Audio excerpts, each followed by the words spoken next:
Welcome to Alexandria, planning of the city.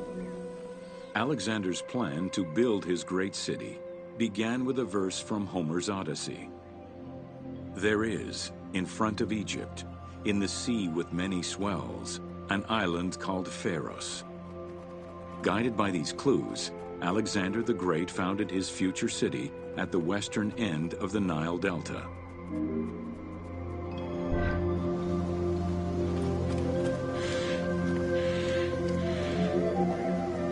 Though Alexander considered this location ideal for his great city, it presented considerable challenges. Too difficult to access during storms, the surrounding swamps threatened disease, and the limestone soil prevented the growth of healthy crops.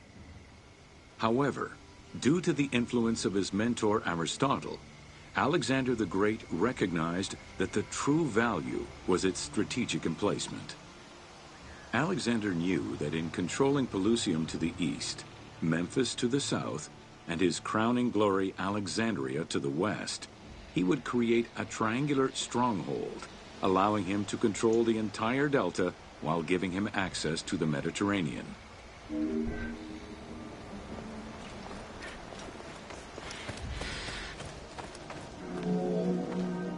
The Great Walls of Alexandria had a humble beginning. Lacking chalk to outline the future city's foundations, architects were forced to use flour instead. Clouds of migrating birds swept down and ate the flour, erasing the plans. This prompted Alexander to seek guidance from the oracles, who reassured him that his future city was destined to feed a large population.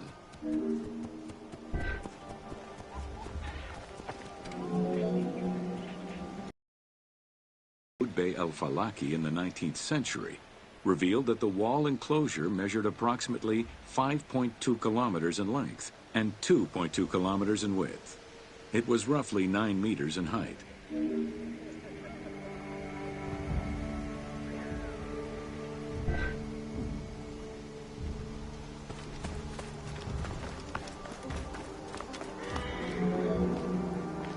These formidable ancient walls would resist a number of attacks, including fending off the king of Syria in 169 BCE. It wasn't until 295 CE that they eventually fell to Roman Emperor Diocletian, and this only after 8 months of relentless assault.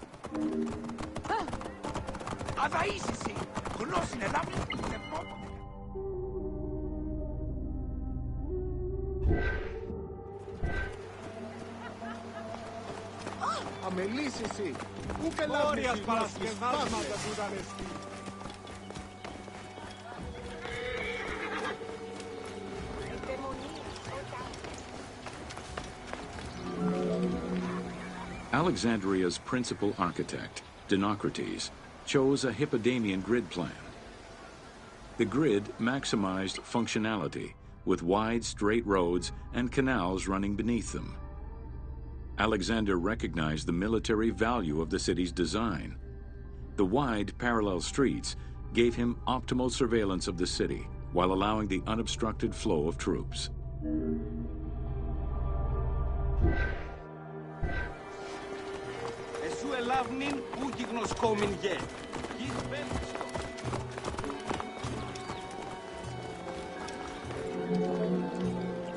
A central corridor ran from the Mediterranean's north port down to Lake Mareotis to the south. This thoroughfare acted as an unobstructed link for commercial trade and travel between the two ports. Many of the streets were bordered with grand buildings and parks, including Canopic Street, with its impressive gate bordering the eastern end.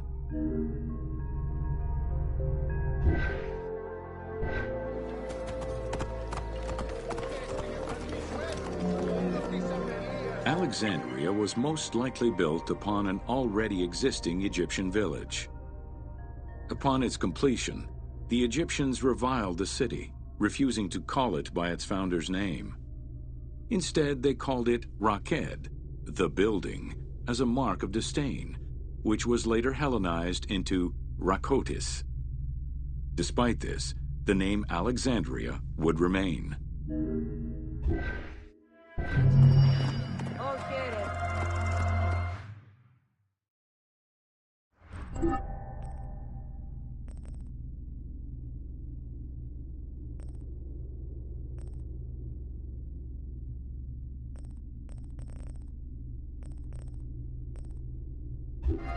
Sokalmiskan, Urianeanel.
Welcome to the Greek Pharaohs.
Pharaohs were considered divine incarnations of the gods.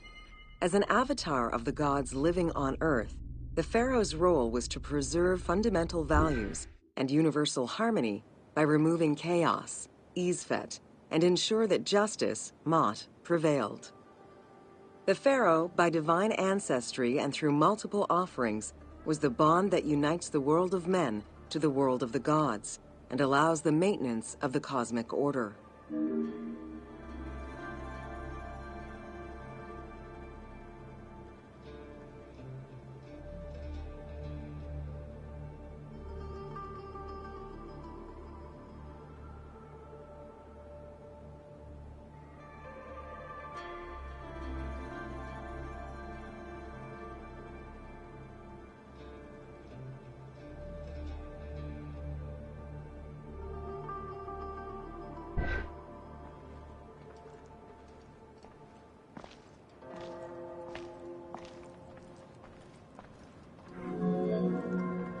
The Ptolemaic dynasty reigned over Egypt from 305 BCE to 30 BCE. The dynasty was called the Ptolemies of the Lagids, in recognition of the founder of the dynasty, Ptolemy Lagos, a Greek general and close friend of Alexander the Great. While Macedonian, Ptolemy Lagos understood that to be accepted by the Egyptian people, he would have to adopt their traditions. Upon assuming the title of pharaoh, he changed his name to Ptolemy I Soter, meaning savior.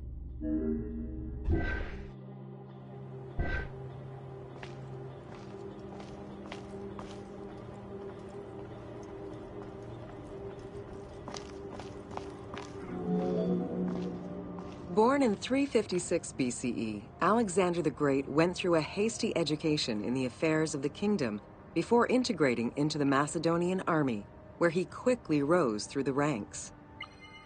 After his father's assassination in 336 BCE, which some believed was orchestrated by Alexander himself, he became king of Macedonia. Ruler of a unified kingdom and leader of a large army, Alexander set his sights on conquest. Eager to reclaim the Greek cities of Asia Minor, he took on the Persian forces, earning victory after victory.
Ever victorious, Alexander the Great marched on, laying siege to city after city until he reached Egypt, where the Persians were defeated yet again.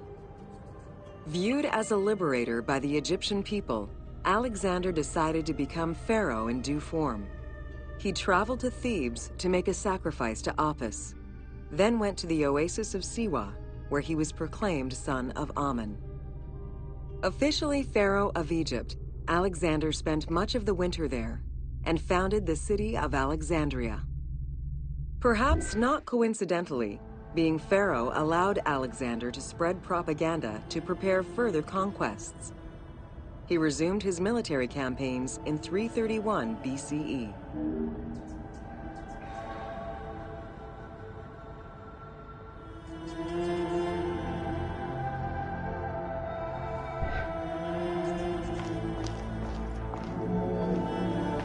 On his deathbed in 323 BCE, Alexander the Great gifted the satrapy of Egypt to Ptolemy Lagos.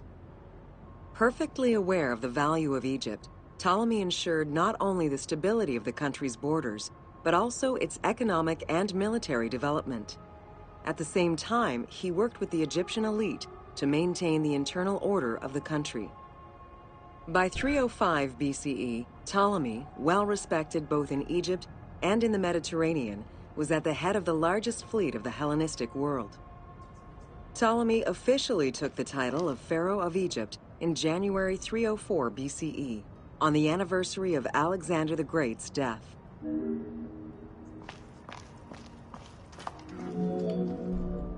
Alexander died in Babylon in 323 BCE. His remains were placed first in a solid gold sarcophagus, and then within another. The casket was carried in an ornate custom wagon, gilded and set with precious stones, and pulled by 64 mules crowned with gold. The funeral procession was diverted to a grandiose temple in Alexandria, built in the conqueror's honor under the orders of Ptolemy I.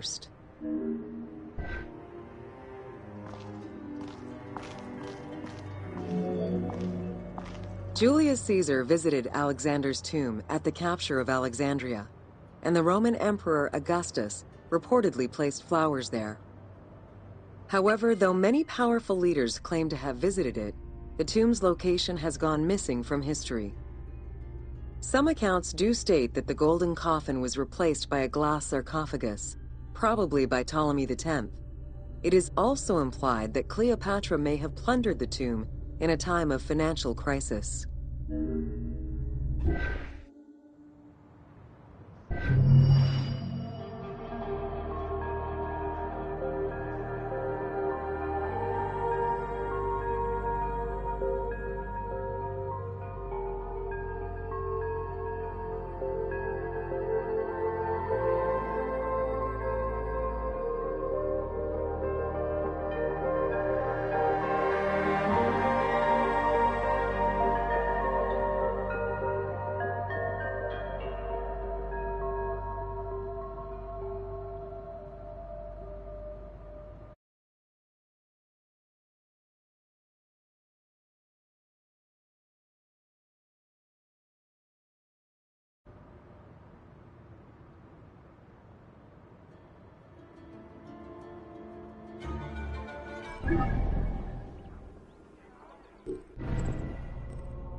Welcome to Cleopatra, Queen of Egypt.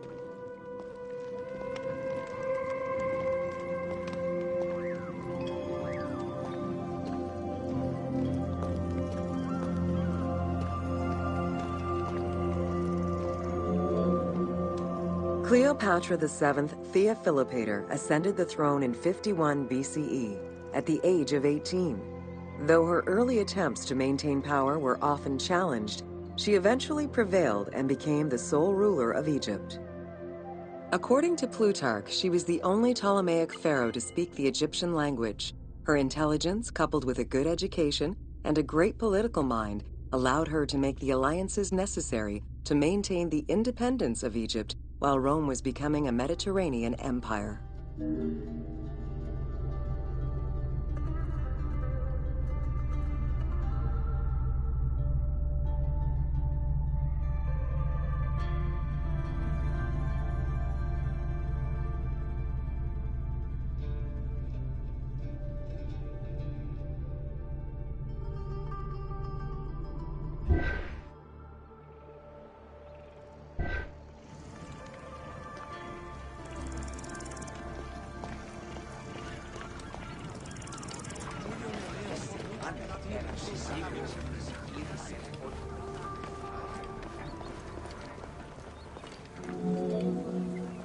It is important to understand that Cleopatra's knowledge of Egyptian language and keen understanding of the culture allowed her to make powerful ideological referents that resonated with ancient Egyptians. By associating herself with the goddess Isis, the Divine Mother, Great of Magic, and repository of divine essence, Cleopatra firmly established herself as the protector of the two lands and legitimized her place on the throne.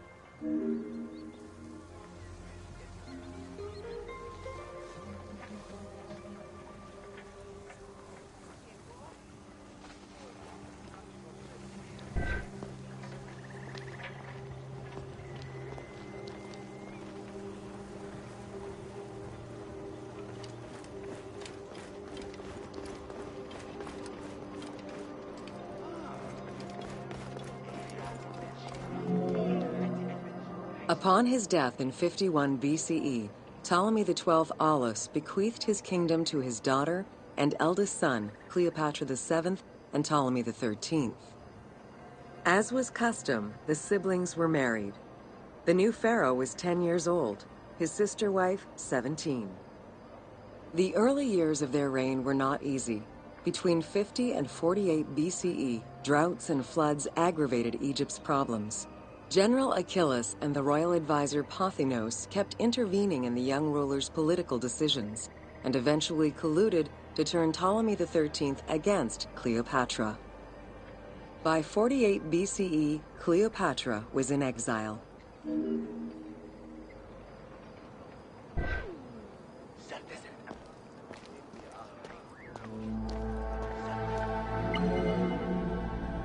During Cleopatra's exile, the Roman Empire was not without its own internal conflict. Caesar and Pompey were at war with one another, and after his defeat in 48 BCE, Pompey fled to Alexandria in the hope of finding refuge. This turned out to be an unwise decision.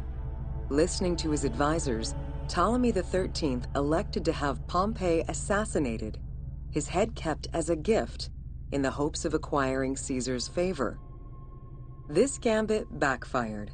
Instead of earning approval, the murder of a Roman greatly angered Caesar.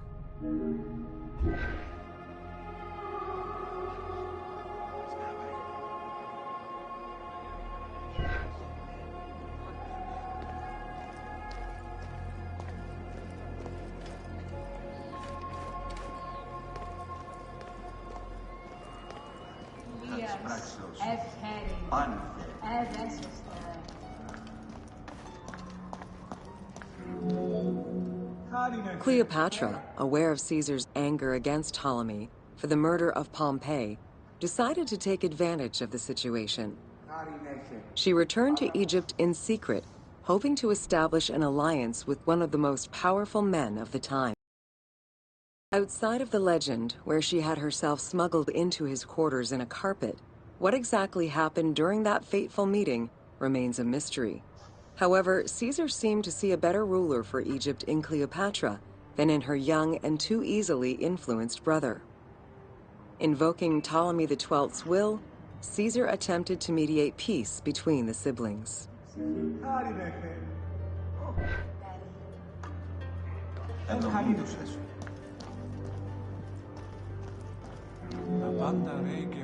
Ptolemy XIII was enraged by the turn of events, and his advisors were none too happy to see Cleopatra return. Urged on by General Achillas and Pothinos, the young pharaoh plotted against Caesar and Cleopatra, resulting in the siege of Alexandria in 47 BCE. It was in March 47 BCE that Caesar defeated Ptolemy XIII's forces. The young pharaoh drowned in the Nile after having fled the battlefield. With her opponents dead or powerless, Cleopatra married her other much younger brother, Ptolemy XIV, and finally claimed the throne of Egypt for good. The end of the Alexandrian War also cemented the romantic and political alliance between Cleopatra and Caesar.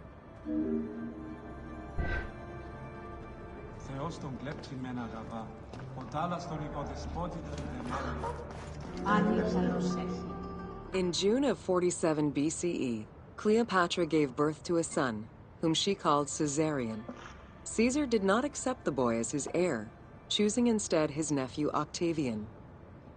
Nonetheless, on his return to Rome, Caesar invited the queen and her brother husband to stay in the city. Her presence still drew much disapproval from the Senate.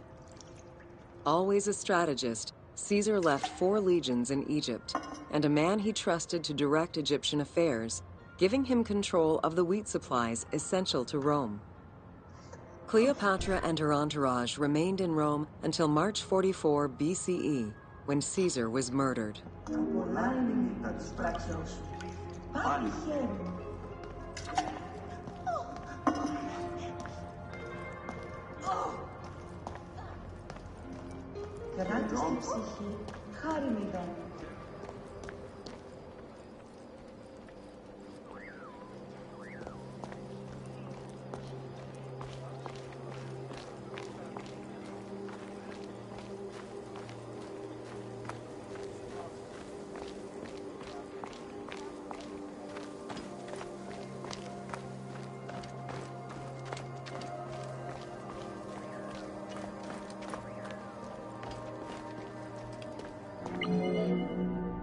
Caesar's most faithful ally, Mark Antony, often visited the Queen of Egypt during his stay in Rome. Unlike most, he recognized the legitimacy of Caesarion, the natural son of Caesar. Antony knew he would need the riches of Egypt in order to fight Octavian and claim the Roman Empire. Cleopatra, in return, saw a powerful ally. In the winter of 41 BCE, she arranged a sumptuous tour of Egypt by boat to show Antony the wealth of her country and the power she held as its ruler. A romantic and political relationship followed. The Roman Senate was once again most displeased. To calm spirits in Rome, Antony married Octavia, sister of Octavian.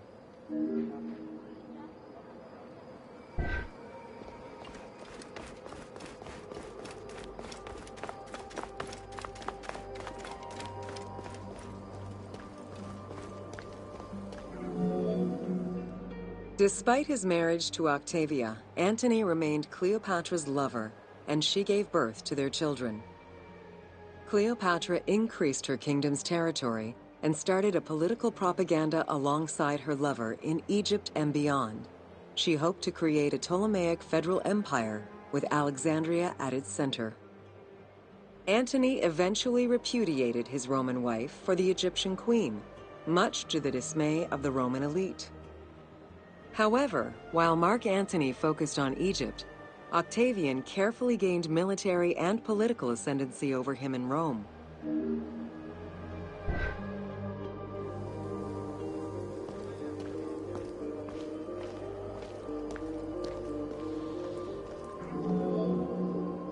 Octavian managed his own propaganda campaign and succeeded.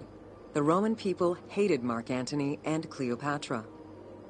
To avoid the censure still inherent in attacking a fellow Roman, Octavian simply declared war against Egypt.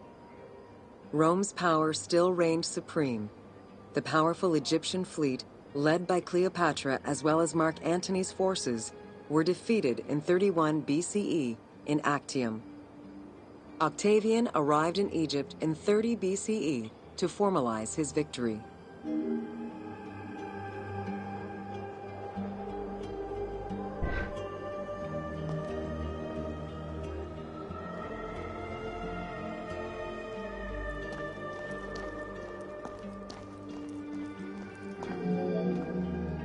The following events remain difficult to confirm due to the many versions and legends around them.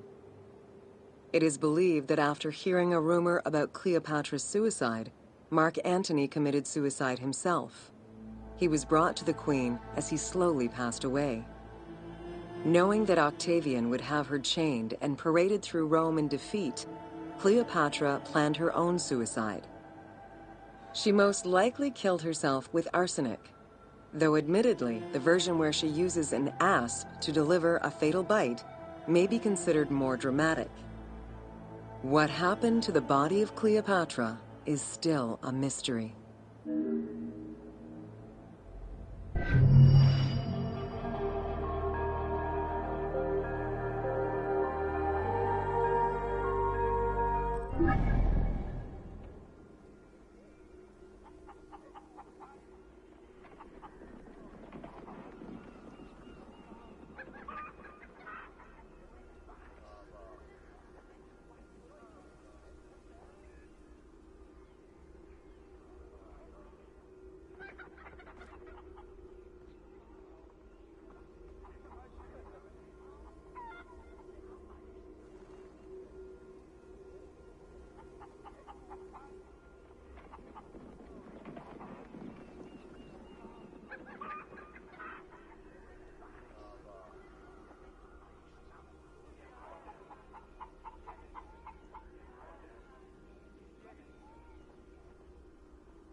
Welcome to the Hippodrome of Alexandria.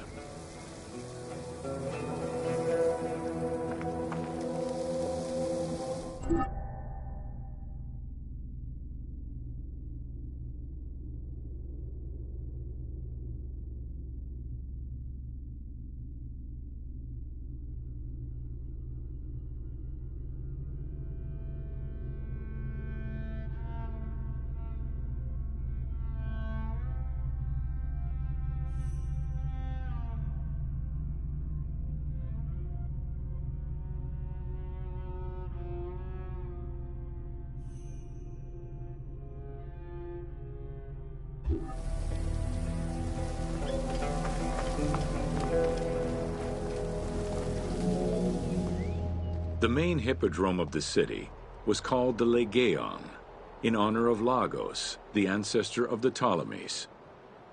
Alexandrians were great lovers of horse racing. They were fascinated by the rivalry of these races, the agon, as it was said at that time, that every competition brought. It was a struggle for glory.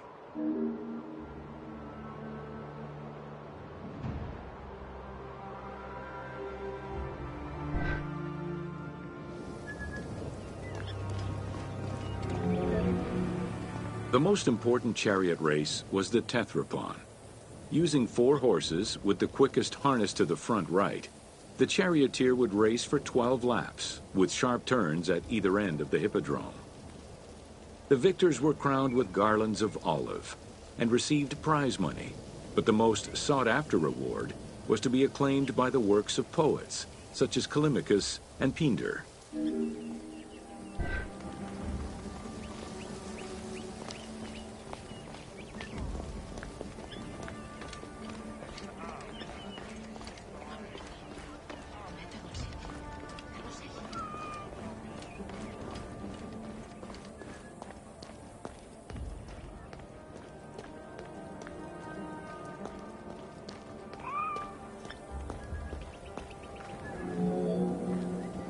Ye hymns that rule the lyre, what god, what hero, aye, and what man shall we loudly praise? Verily Zeus is the lord of Pisa, and Heracles established the Olympic festival, while Theron must be proclaimed by reason of his victorious chariot with its 4 horses, Theron, who is just in his regard for guests, and who is the bulwark of Akragas, the choicest flower of an auspicious line of sires, whose city towers on high, bringing wealth and glory to crown their native merits.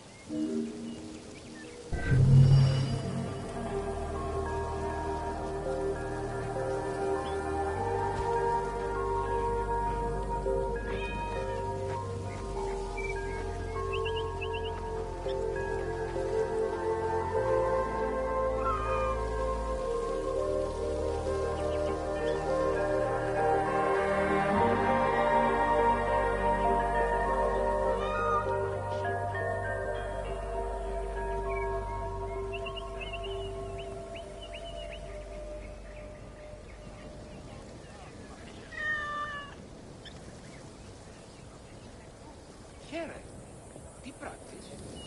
Ου καλώς έχω.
Welcome to the Panean.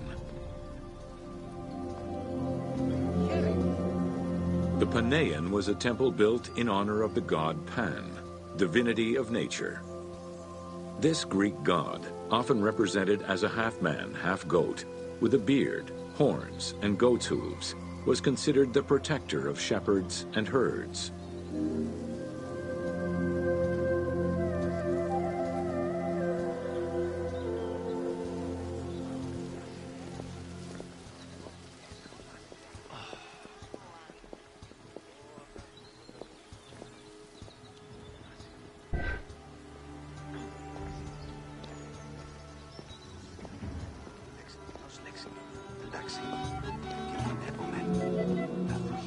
Pan's attribute was his namesake musical instrument, the pan flute.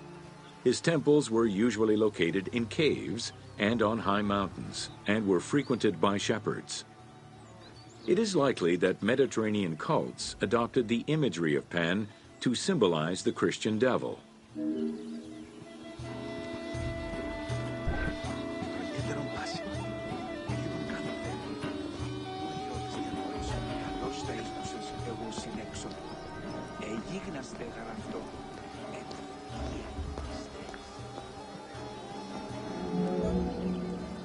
To give proper honor to the god, Alexandrians built an artificial hill upon which they housed his temple to compensate for the flat relief of the city. The artificial mound had the shape of a spinning top or a pine cone, which was accessed by a spiral staircase. The top had a panoramic view of the entire city. Only such heights would be fitting for a mountain god.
My kingdom for a glass of water?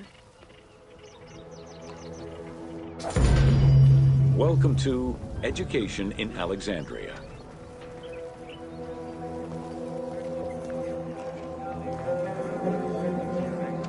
The education of young Alexandrians did not differ from the one generally dispensed elsewhere in ancient Greece.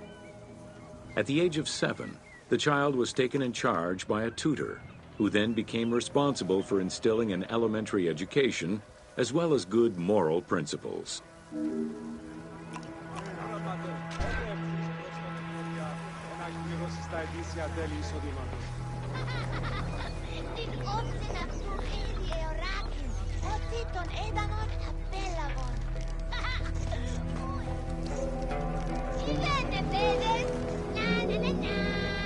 Teaching was generally done outside, in the open air. In the gymnasium, students were taught not only sports, but also topics such as rhetoric, philosophy, music, and poetry. All things deemed essential to one's education at the time.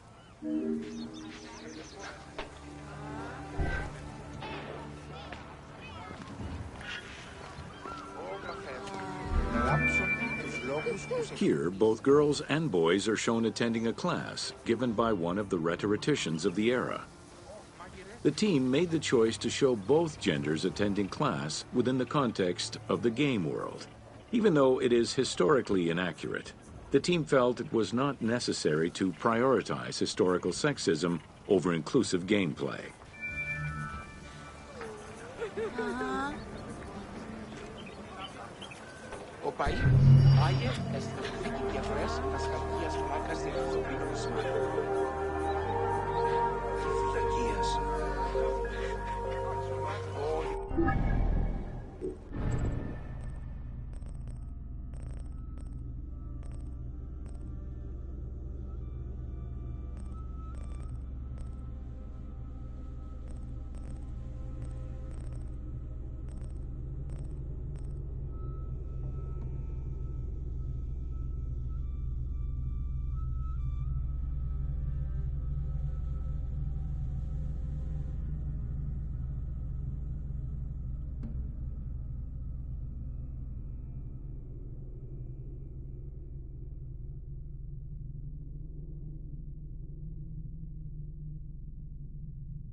Welcome to Alexandria, City of Celebration. Like most Greek cities, Alexandria offered multiple forms of entertainment. Most were related to cults, religious practices, and the festivities surrounding those practices. Among those festivities, the most important ones were the dynastic celebrations, instituted in honor of the deified Ptolemaic kings and queens. These celebrations could go on for many days and included sacrifices, offerings, processions, and public banquets.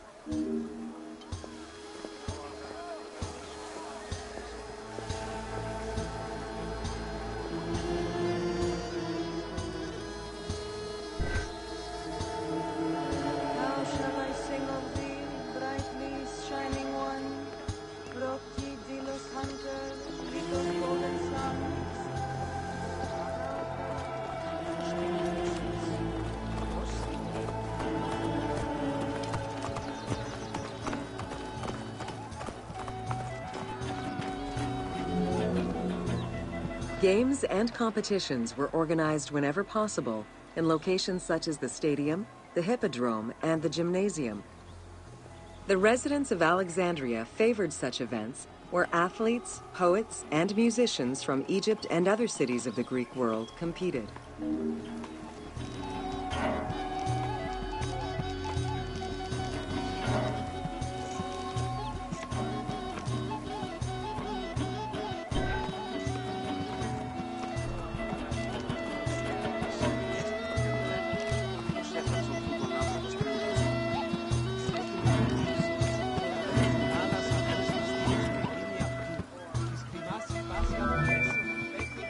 Like all good Greek cities, Alexandria had a theater. The architecture of this structure is Roman in style. This is because the team duplicated a theater from Cyrene. Roman theater was semicircular and built from scratch on a flat area with structures designed to enhance oration. Greek theaters were more oblong in shape, similar to a horseshoe, and favored the slopes of natural hills to support their acoustics.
At the theater, one could witness the plays of contemporary comic and tragic authors.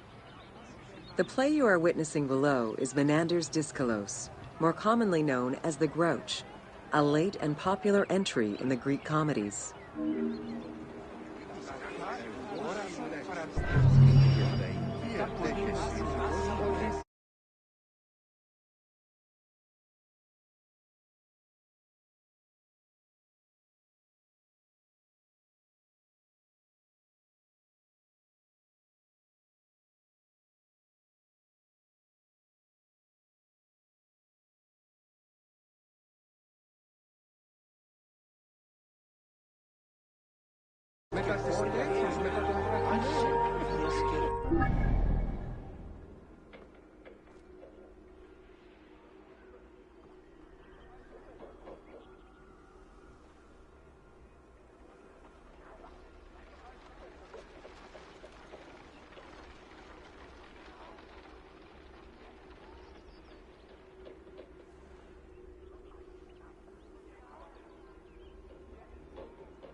Welcome to the Moseion of Alexandria.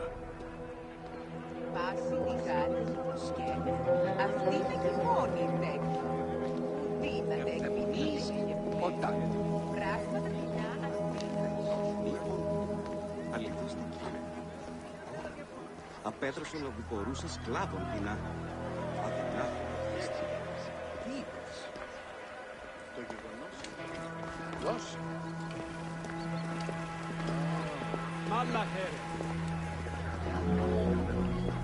The Moseion was a sector of the city commissioned by Ptolemy I to rival Athens' Academy as an institute of intellectual pursuit. Dedicated to the 9 inspiring muses, the Moseion became a great center for philosophical and scientific enlightenment. It welcomed scholars from many kingdoms, inviting them to share knowledge in literature, science, and geography.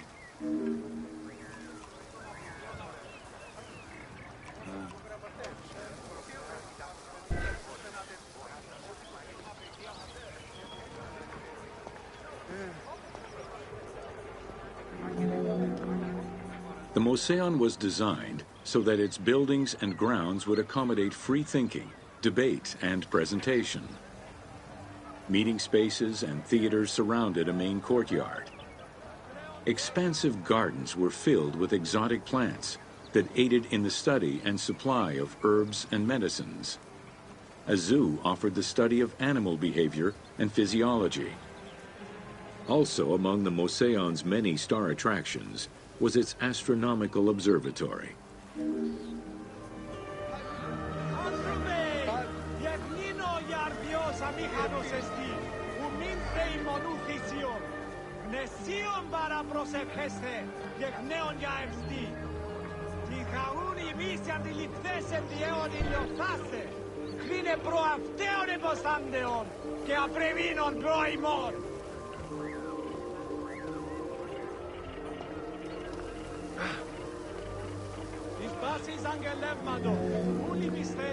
Herophilus was a physician who lived most of his life in Alexandria.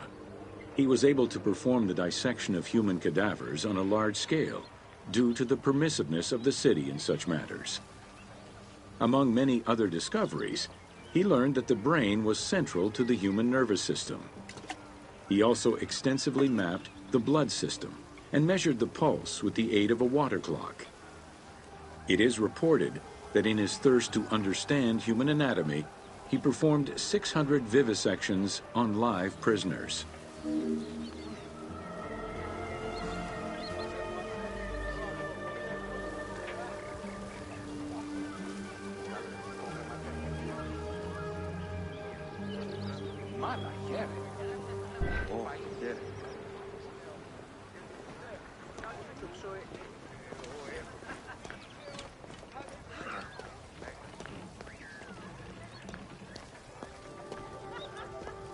Αναμέμνησο για πολύ λέτε. Ουδή στρατοπεδίου ητημάτων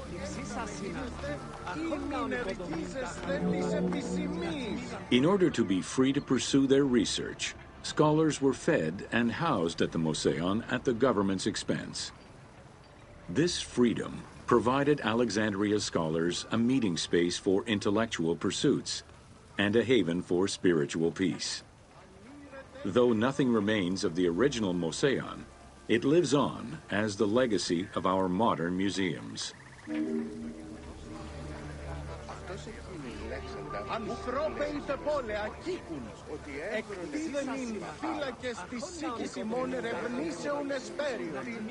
Καλέω μόν ερεύνην επικουρίστε, ταύτα γελιστέων αποκρυπτόμενων ησυχικών, δε και αιών ευρισκένε δι, ουδήν άσταθ να φιέλε με θυμαίος.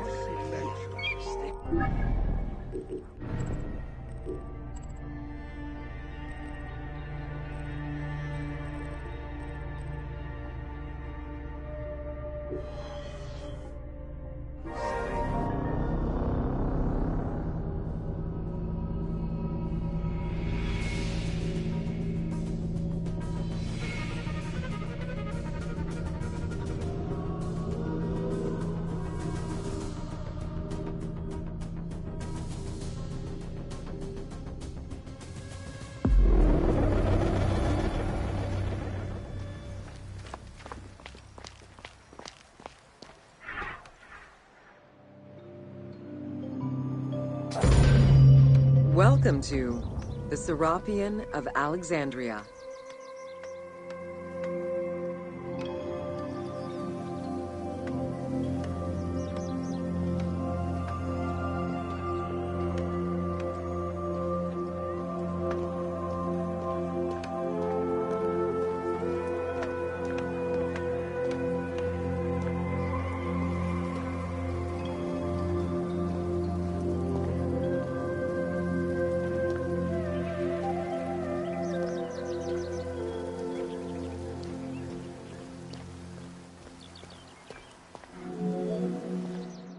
In a city of numerous magnificent attractions, the Serapeum was considered to be the most beautiful temple of Alexandria. Located southwest of the city, on a small hill known as the Acropolis, the sanctuary was constructed during the reign of Ptolemy III, upon foundations which had existed since the reign of Ptolemy I Soter.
Visitors of the Serapeum climbed 100 steps to reach the courtyard. Libraries were installed in the porticos surrounding the square building, with its roof and columns adorned with gold and gilded bronze. Pharaohs were generous to the temple, as were several Roman emperors after Egypt's conquest. An inner temple housed the statue of Serapis, dedicated to healing the sick.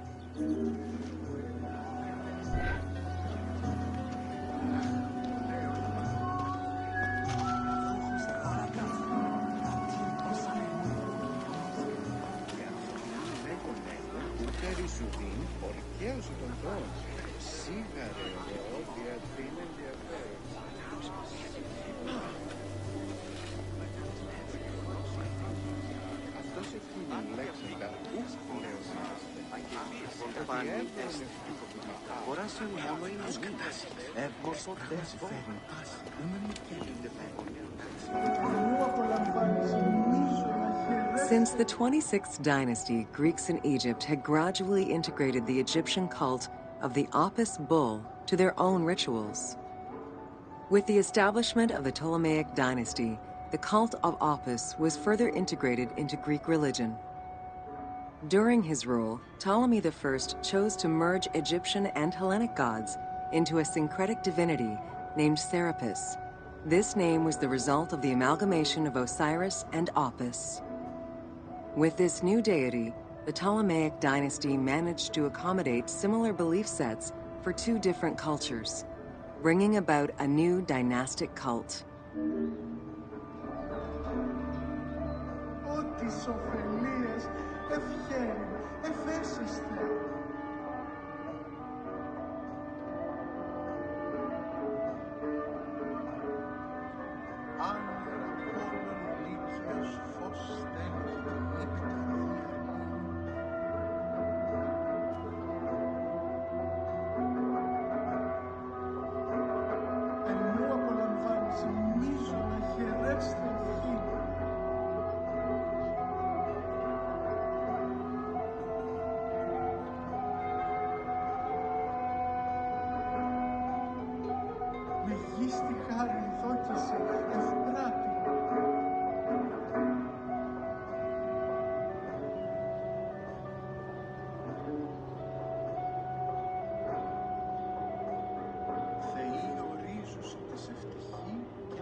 δόξα σε.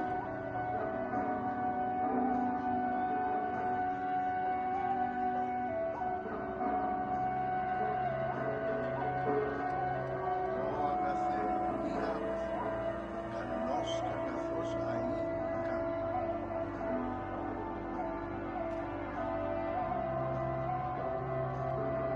Ω της ωφελίας ευχαίρει, εφέσιστε.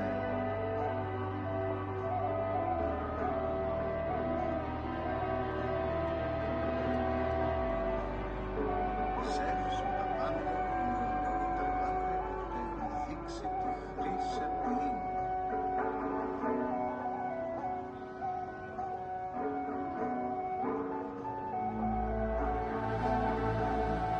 Ω αγαθέ Ιάβθ, καλός και αγαθός αΐ κα.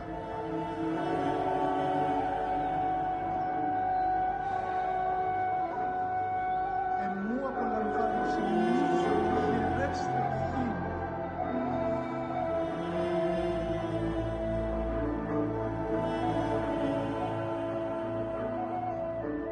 Ευτυχώς επέρασεν η θύελα.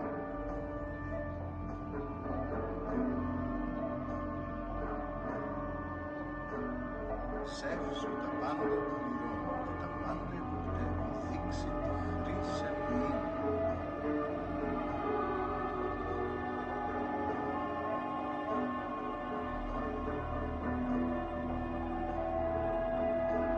Ήμι τάνας του Πάσχα.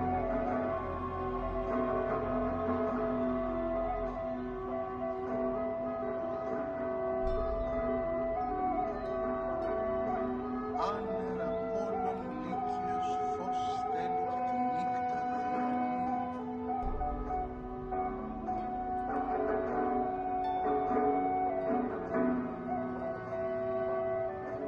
Μεγίστη χάριν δόκηση ευπράτη.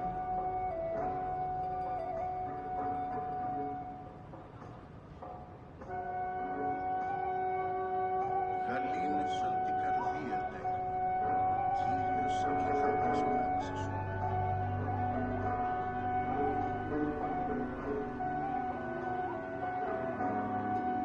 Δόξα σου Θεός ημών, δόξα σε.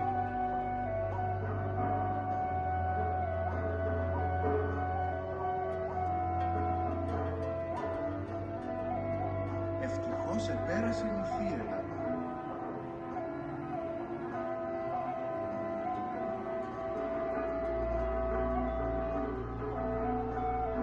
Θεοί ορίζουσι της ευτυχή και τη σουχή.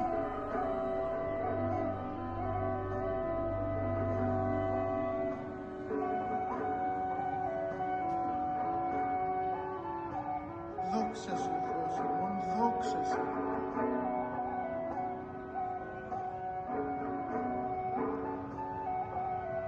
Ήμι τάνας του Πάσχα.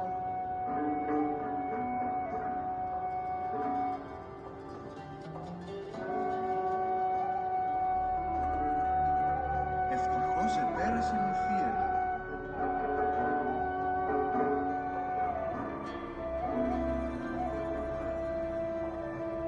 Ω αγαθέ Ιάβθ, καλός και αγαθός αΐ κα.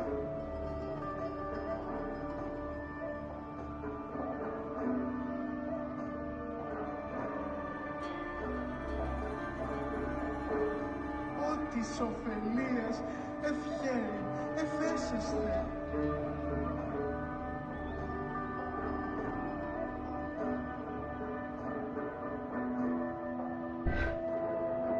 Εμού απολαμβάνεις μίζωνα χαιρέστε ευχήν.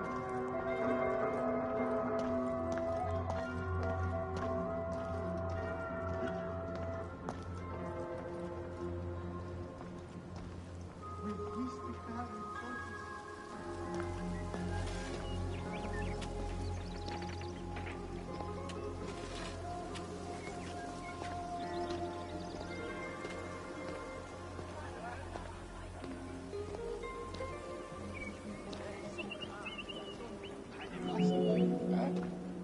Serapis was also associated to other deities, including Asclepius, a Greek god of healing. It is possible that, as with the Serapis Temple of Canopus, the sick would visit this sanctuary, sleeping there overnight in the hopes of being healed within its hallowed halls.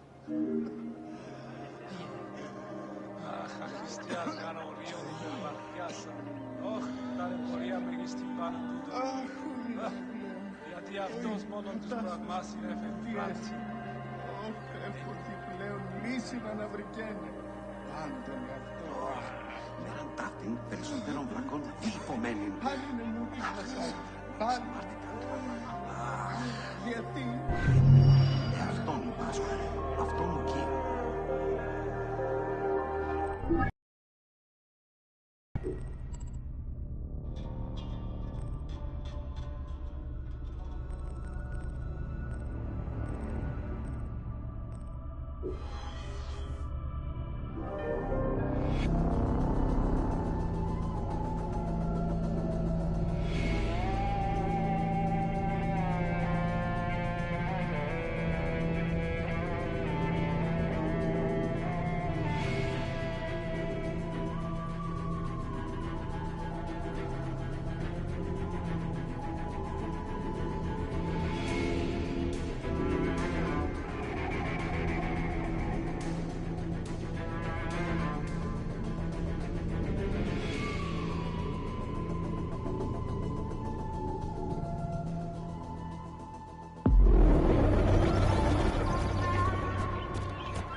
Welcome to Alexandria.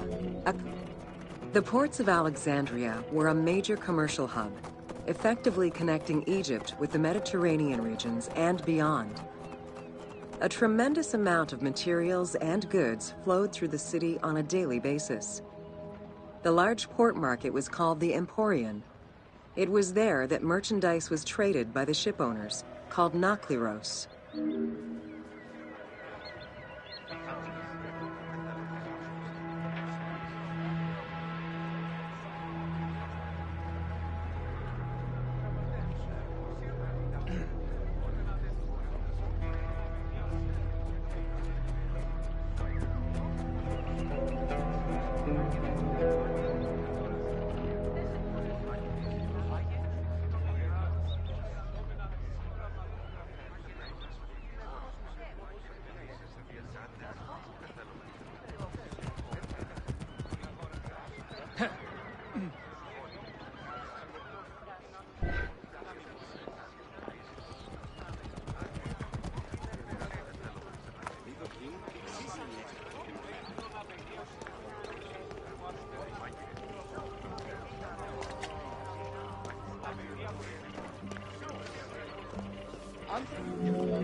Food and other artisan work streamed out of Egypt. Ceramics, glass, golden rings, and minted coinage. The local potters, using traditional Egyptian techniques, competed with those from abroad, and the textile industry flourished. What Egypt did not produce itself was acquired through trade, using local resources such as wheat and papyrus. Most sought after was pine wood from Syria, iron and marble from the Greek islands, gold from Spain, and exotic fruits from Europe. All this commercial activity contributed to the already decadent wealth of the city. Hey, Dynastia Gusin!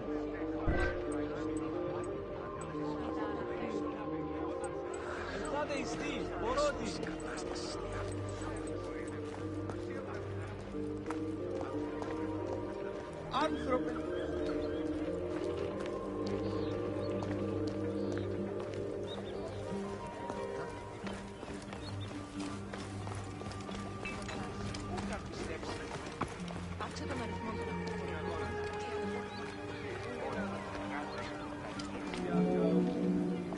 The wood imported to Port Mareotis through Alexandria's seaward ports was used in the nearby shipyards, where most of Egypt's ships were built. Employing tens of thousands of shipbuilders, the shipyards contributed to establishing the Egyptian fleet as one of the mightiest of the era. Any wood not used in shipbuilding was further disseminated through Egypt for various purposes.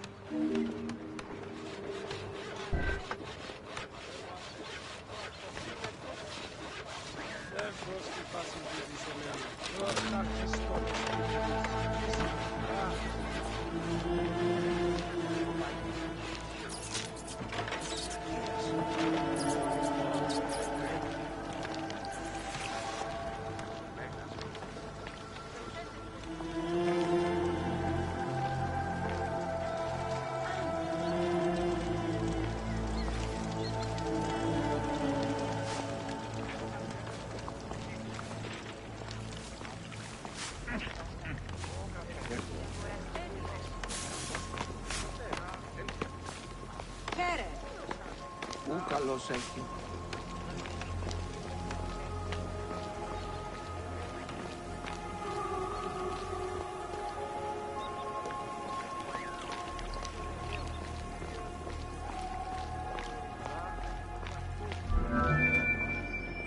The southern port of Lake Mareotis was the biggest in Alexandria.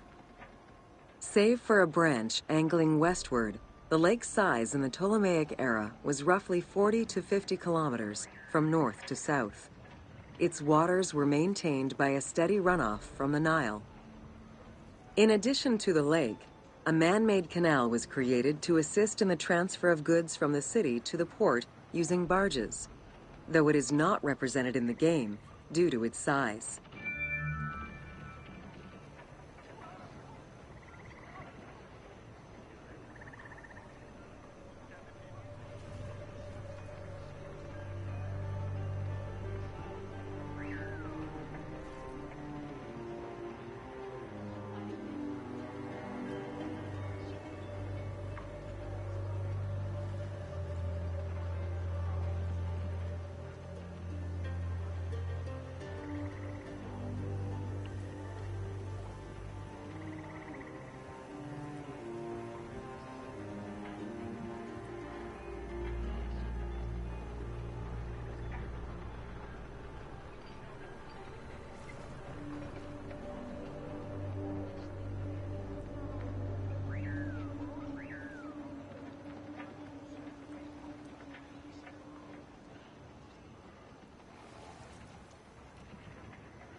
Oh, χαίρε.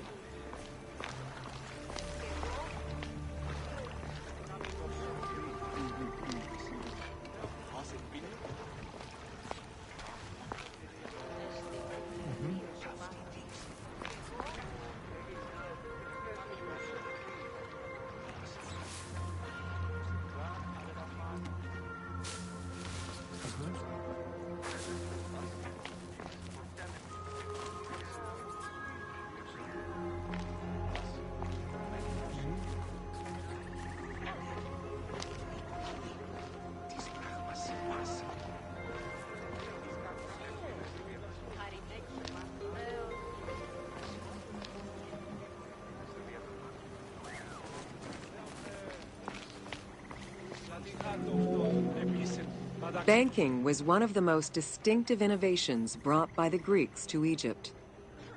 The centerpiece of Alexandria's wealth was the royal systematization of taxes on almost everything. Basic items such as salt, oil, beer, wheat, and linen were heavily taxed. As a result, the royal treasury of Alexandria was able to ensure the economic stability of most of the administrative areas of Egypt. Παύσταστε χρυπάρα αυτά. Τα τέκνα ουδι πατάξιν εν το οίκο. Εντρόπια, Θεή. Ω, εξάλλου μη πει.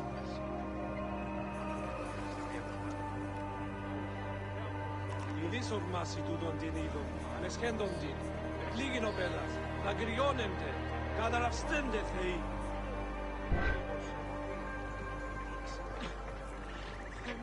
Ελεύθερη άνευ έραση μάρτυρας ημί. Ό το μοιράκιο, ό της χαλεπίας αισθανωμένης υπό μου.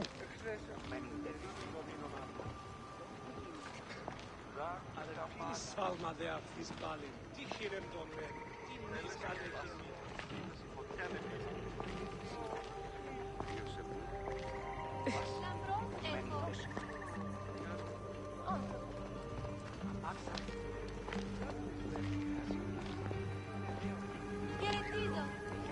Καλώς έχω.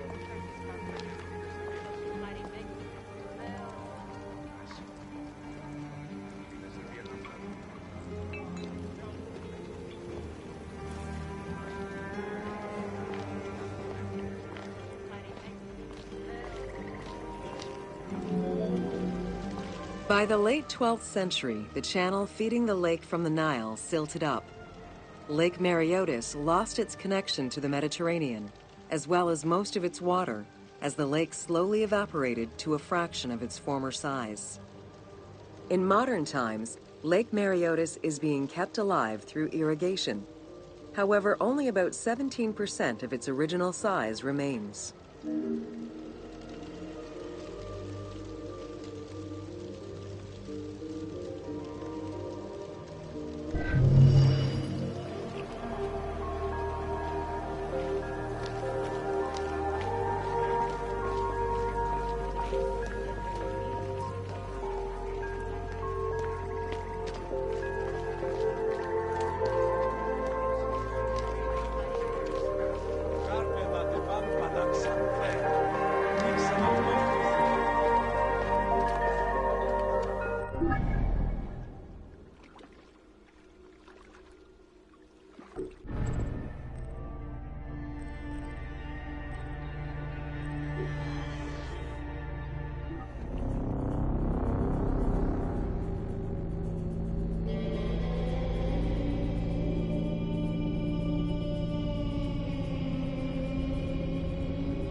Welcome to the Islands of Pharos.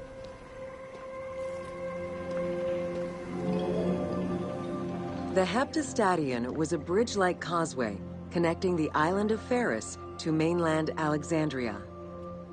Its name is based on the Greek terms of measurement, hepta, meaning 7, and stadion, which is a measure of length of roughly 180 meters.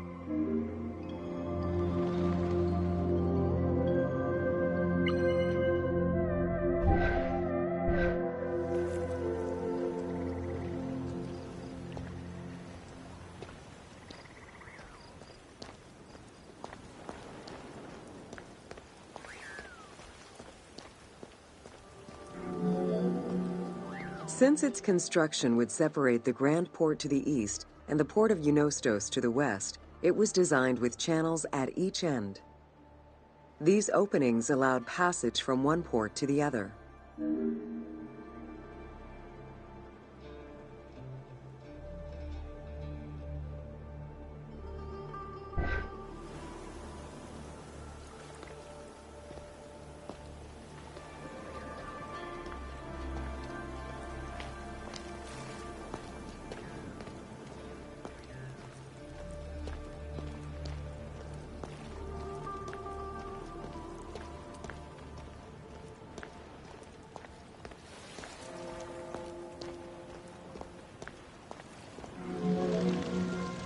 Along with creating separate harbors for the commercial and military shipping, the causeway served as a main aqueduct for the island's inhabitants. Its presence also helped protect the island and its ports from rough wind and sea currents. At the end of antiquity, the Heptastadion disappeared under layers of silt and soil, which formed an important sedimentary deposit.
While the Serapeum was the most celebrated of the temples in Alexandria, many other temples were built within the city. Most of these structures have been completely erased over time, and there is no way to discern how many existed. However, research of ancient papyri offered tantalizing hints as to the possible location of at least some of the temples.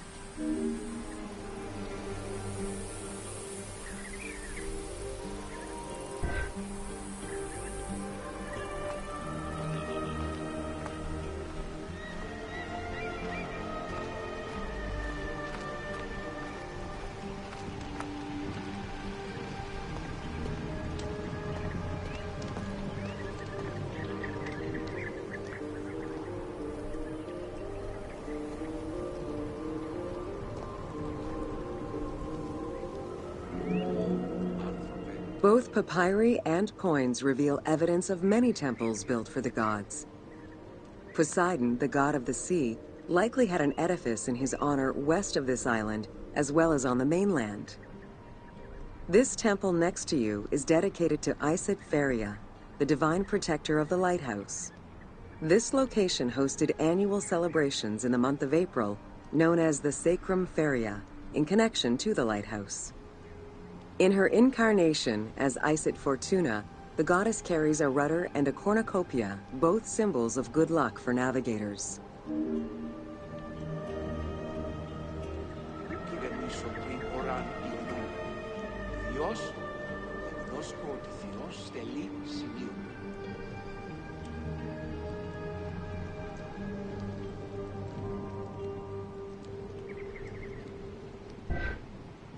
Άγνωστε βουλέ Θεού, ως τα πάντα εν σοφία.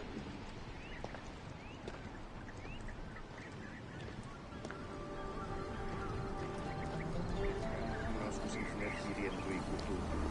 Άνεργαρούσι το παραπιστέλος η χώρα. Γυναίου δε πόποτε ενδύματα.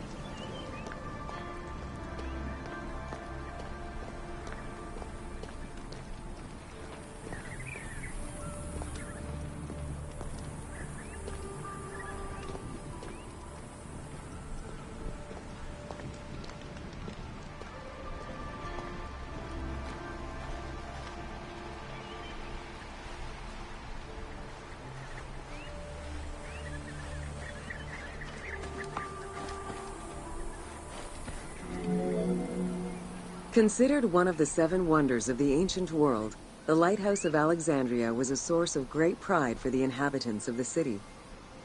Construction began under Ptolemy I's reign and lasted 15 years. It was completed during his son's rule. Once completed, the lighthouse was dedicated to the gods for the salvation of those who sail the sea.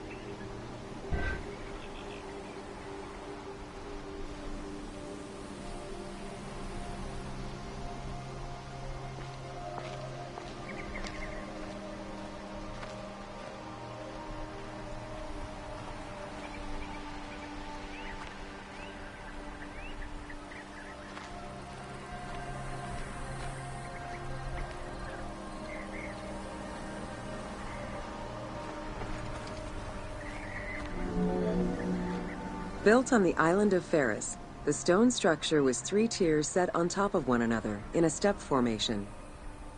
The second floor consisted of an octagonal tower, and the top floor was a cylindrical tower topped by a statue. The interior provided space for staff rooms and a ramp which allowed the transport of fuel to the upper floors.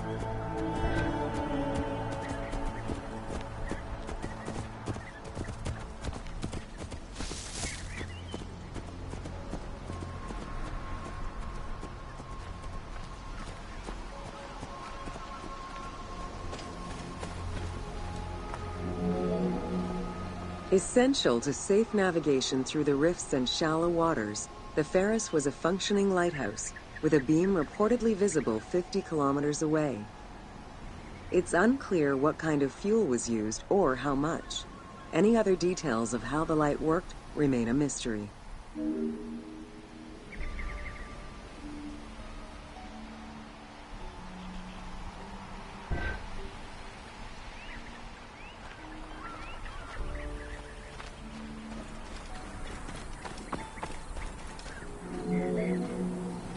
For several centuries, the Pharos was one of the highest monuments ever built by man. It measured roughly 110 meters in height, compared to the Pyramid of Giza, which was around 140 meters tall. Gradually, the structure was eroded by earthquakes and then completely destroyed in 1480 CE, when a fort was built over it. Archaeological excavations on the seabed have uncovered many blocks from the ancient building.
Welcome to Introduction to Alexandria.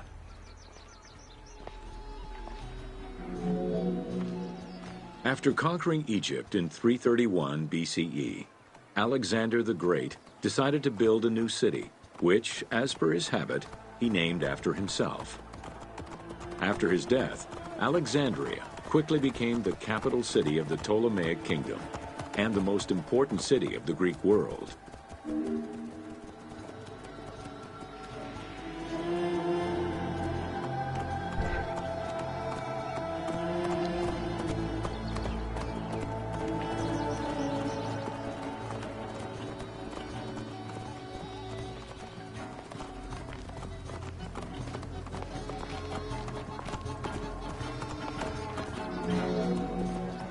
The city was built between the Mediterranean Sea and Lake Mareotis, which resulted in Alexandria becoming a crucial cultural hub and trading center.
Sumptuous buildings could be seen wherever one turned their gaze. The royal palaces, the many temples, the gymnasium, lush public gardens, and large avenues.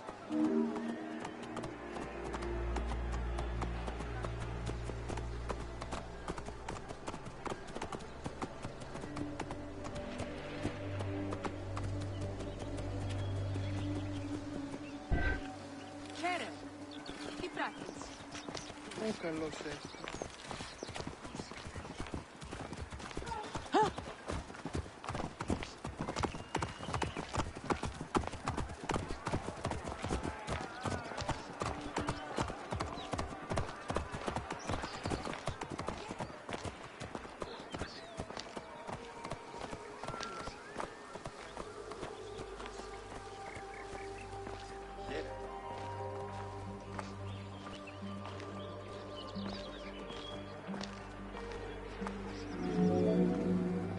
With its incomparable beauty and advantageous geographic location, Alexandria attracted foreigners, intellectuals, and traders. One of the most cosmopolitan cities of the ancient world, Alexandria supplanted even Athens as the most important Greek city in history.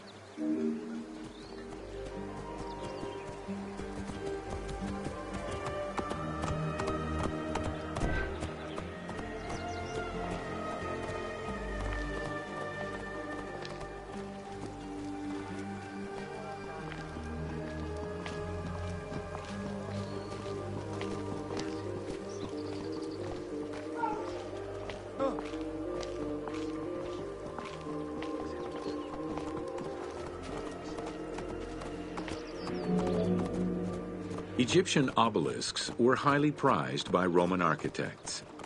While Roman design previously favored the use of a single monument, Egyptian obelisks tended to come in pairs and were generally located at the entrance of temples. Several ancient Egyptian obelisks are still in existence today, though many are spread out across the world in locations such as Paris, Rome, New York, and London. All of this shows that Alexandria was significantly influenced by the rich past of Egypt.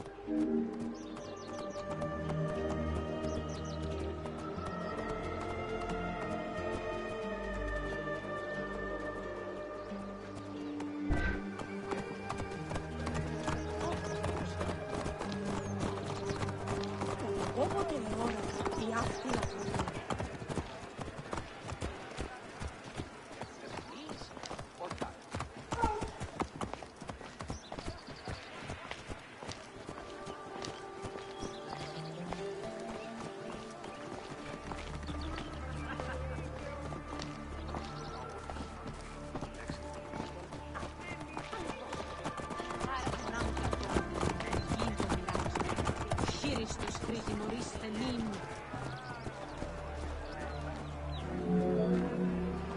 Alexandria had several main streets.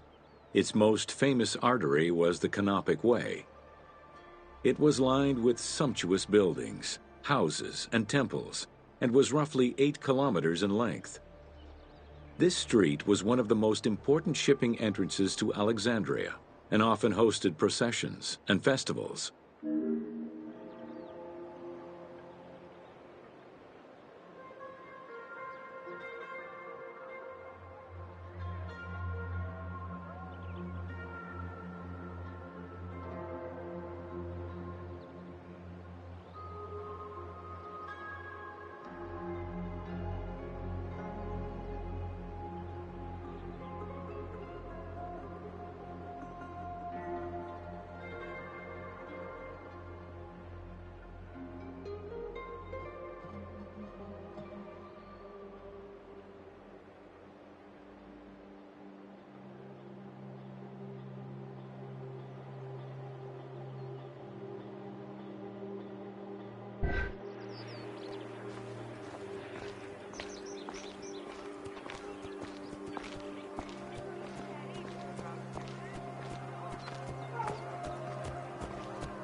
The width of the street, 30 meters, was abnormally large even by Greek standards.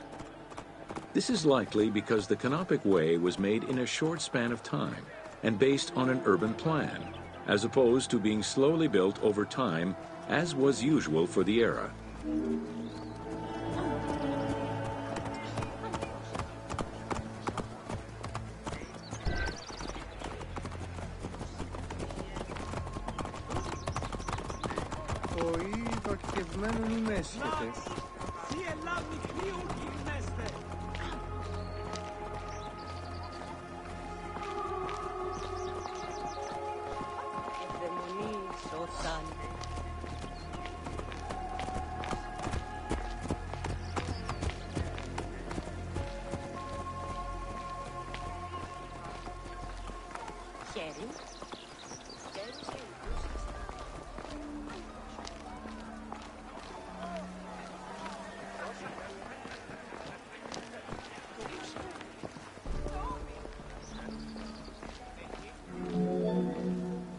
The Canopic Way originated in the western cemeteries, skirted the gymnasium, and then exited the city to head east through massive doorways towards Canopus.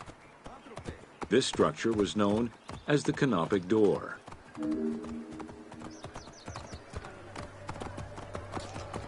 Hey, ακούνε καλώς να είστε.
Welcome to the Great Library of Alexandria.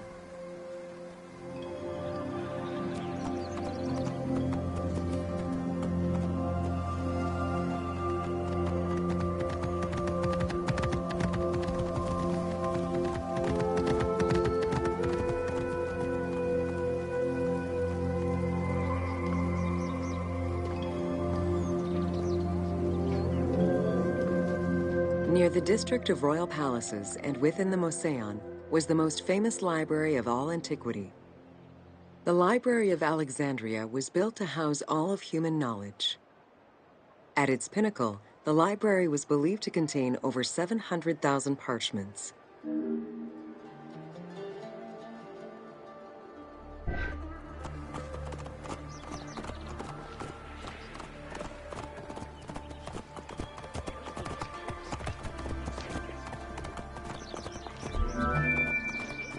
Throughout the centuries, fires and wars between Christianity and paganism destroyed the library, leaving nothing behind. The loss of the building, and more importantly, its vast collection, is immeasurable. As no descriptions are available, the team's rendition of the Library of Alexandria was inspired by the visuals of the Library of Chalcis at Ephesus.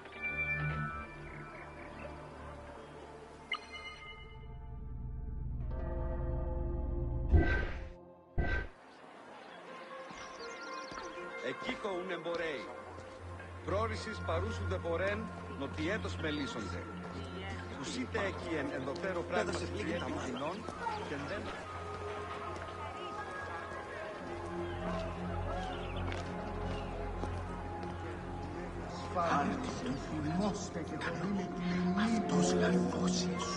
While much of the collection was purchased at the government's expense, the library also obtained books through other means. Any books owned by travelers coming through the city were seized to be copied for the library. The copy would then be returned to the owner, and the original entered into the library's collection.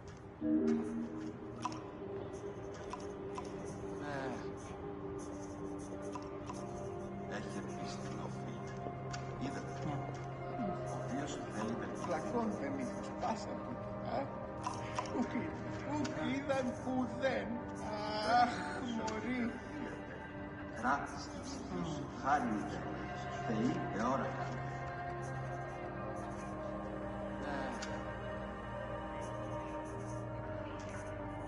Μη τάλος του πάλι μου τη βασάνη. Πάλι. Πολλάκης γάρ. Γιατί. Χάρη να φίλο της Θεής ότι έσωσαν με.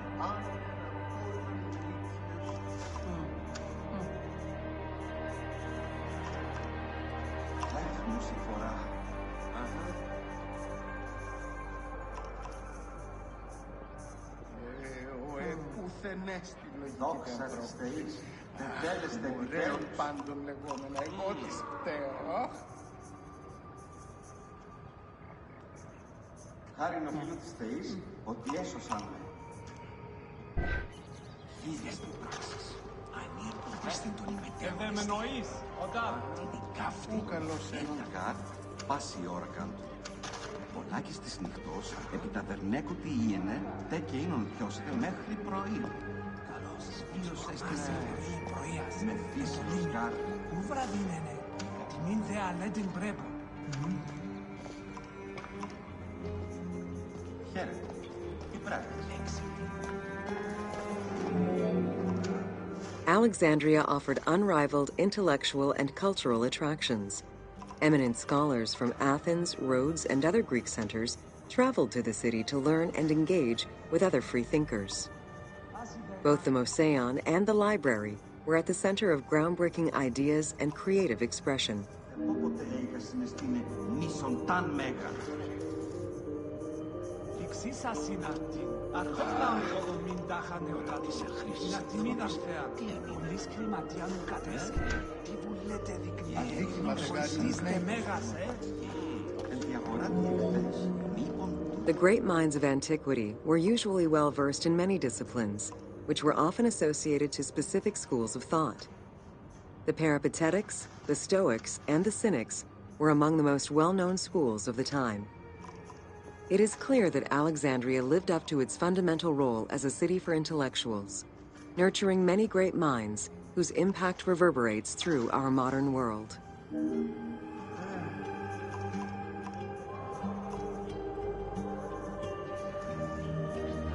Παύθεις πάλιν, πεπραγμένα παύλα, τε και διεφθαρμένα. Παύσε τούτο χρήν. Εάν δεν ήμουν πατάξιν αυτούς, οψωρία.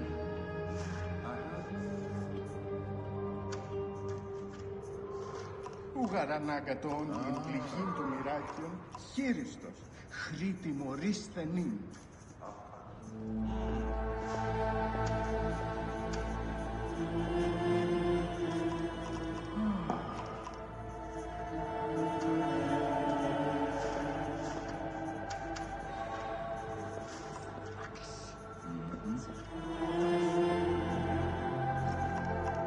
Μάνα, χαίρε.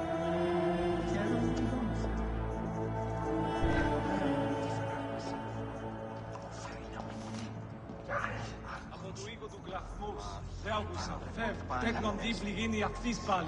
Πού δυνάμει τούτον μια εμένη, ανισχύντη. Τι υπούστησε με, βλέπουσα του Παλαιστίνη μόλις για τα πράξη.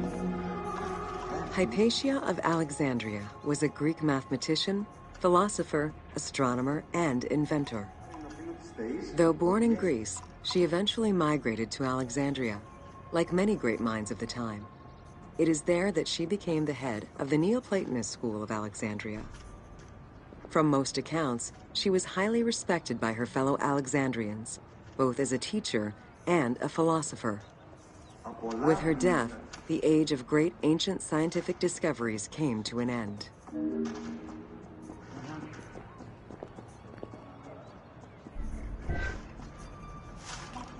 Δόξα της Θεής, πετέλεστε επιτέλους. Callimachus was born in Cyrene and educated in Athens. After his studies, he moved to Alexandria to work in the Great Library. A poet and a critic, he strongly rejected the epic format of Homeric poems, and instead fervently supported a shorter, more judiciously formulated style of poetry. His epigrams and elegiac poems were emulated by later poets.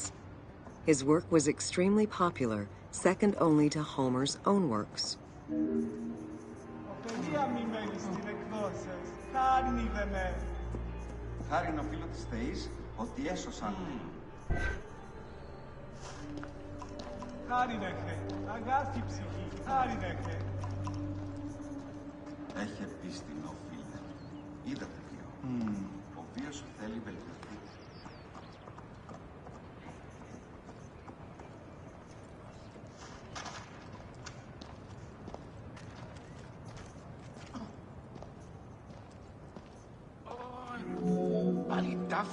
It was in Alexandria that mathematician Euclid, the father of geometry, wrote the Elements, laying out the foundational work of what would become modern algebra and number theory.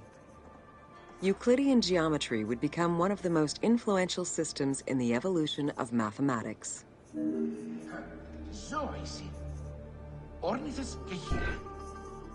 Πάλι βραδύ είναι. Αχ, πάλι σκότος είναι.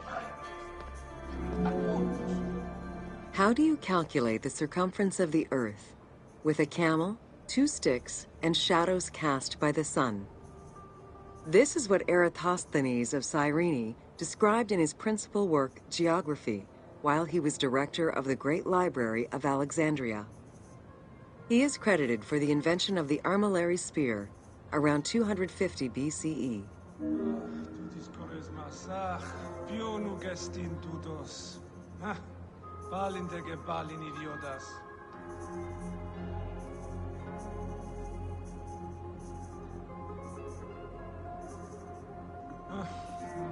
Υπομονή γάμε η ζώνα ουκ εγώ. Όχ, αφρόνες παντού χωθέν. Αχ, ουκ εστί παρελθόντος χάριν. Φεύ προς του υπάσιν τούτης εμένη. Αχ, Χριστόν εστίν ουδής. Χρήσιμος, αχ.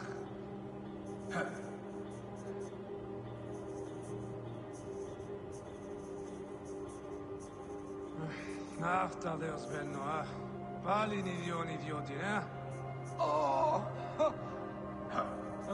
τούτης κορές μας, ποιον και στην τούτος. Πάλιν δε και πάλιν ιδιώτας.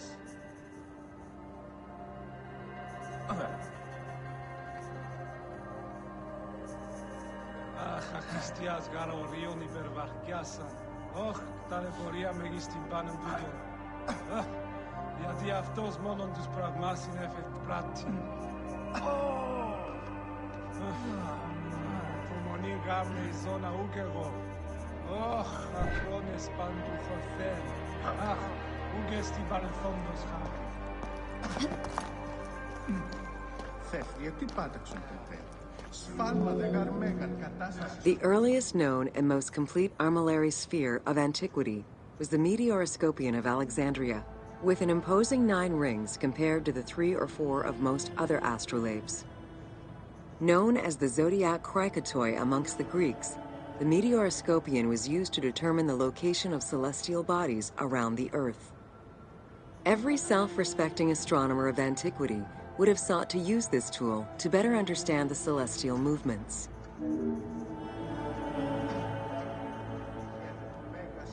Χαίρε. Πού καλώς έχει.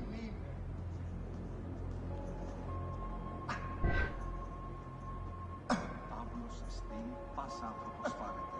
Δεν τα τέκνα πατάξει.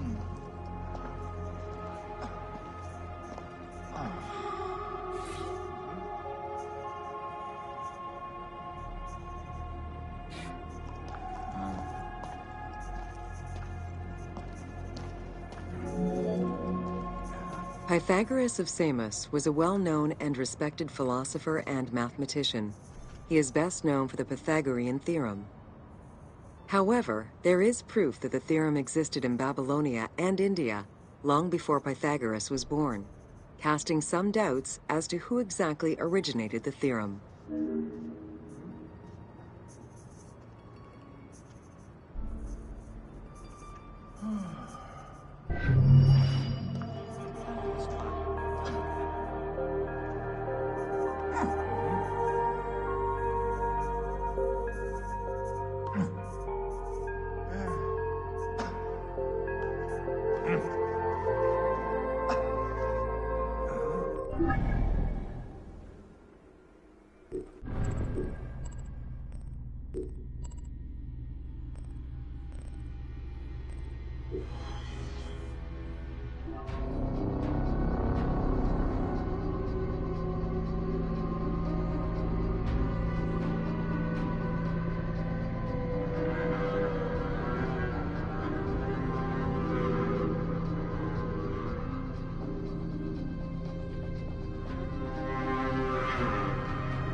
Welcome to the Siege of Alexandria.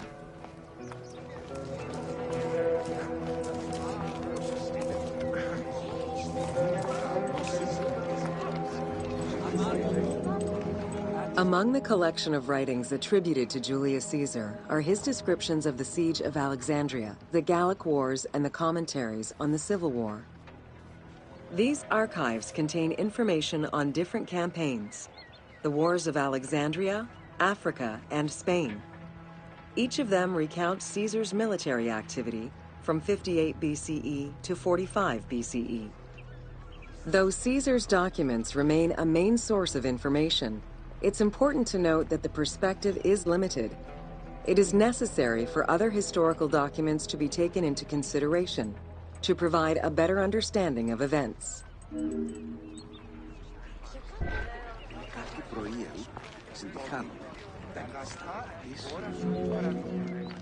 The Siege of Alexandria closely relays the events of the Civil War that led up to the event and describes how Caesar was besieged in the palace of the Ptolemies.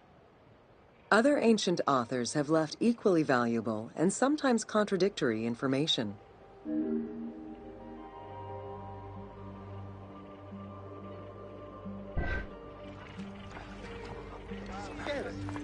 Καλώς τα ήκουσες. Πώς Άκουσες τι το. Υπασχόμεθα κάτι. In the events leading up to Alexandria, Cleopatra VII and her brother were fighting over control of Egypt. Young King Ptolemy XIII's regent, Pothinus, had firm control over the young pharaoh, and an outmaneuvered Cleopatra soon went into hiding. This set the stage for Pompey's arrival in Alexandria. Having lost his battle against Caesar in 48 BCE, the Roman general turned to his allies, the Egyptians, for safe harbor. But on the advice of Pothinus, Ptolemy XIII had Pompey assassinated in the hopes of earning Caesar's favor. This would turn out to be a most unfortunate decision.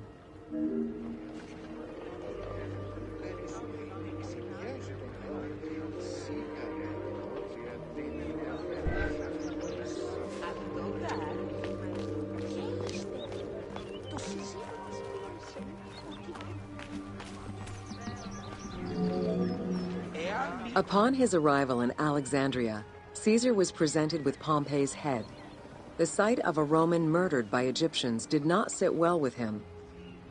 Caesar made his displeasure clear, ordering the return of Cleopatra, and for the siblings to resolve their differences and resume their co-rule of Egypt, as per the will of their father.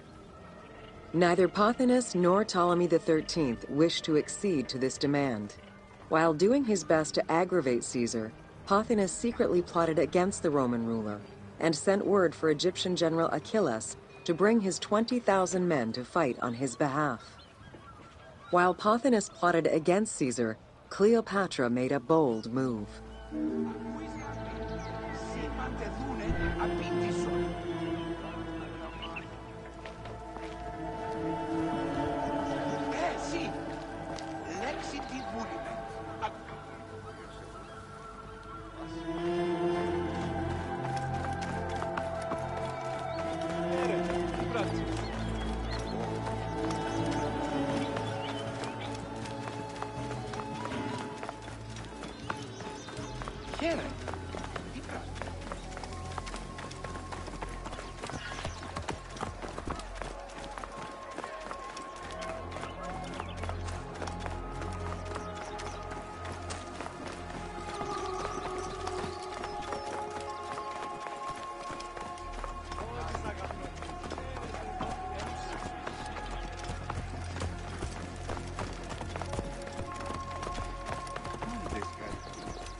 Μαλαχέρε.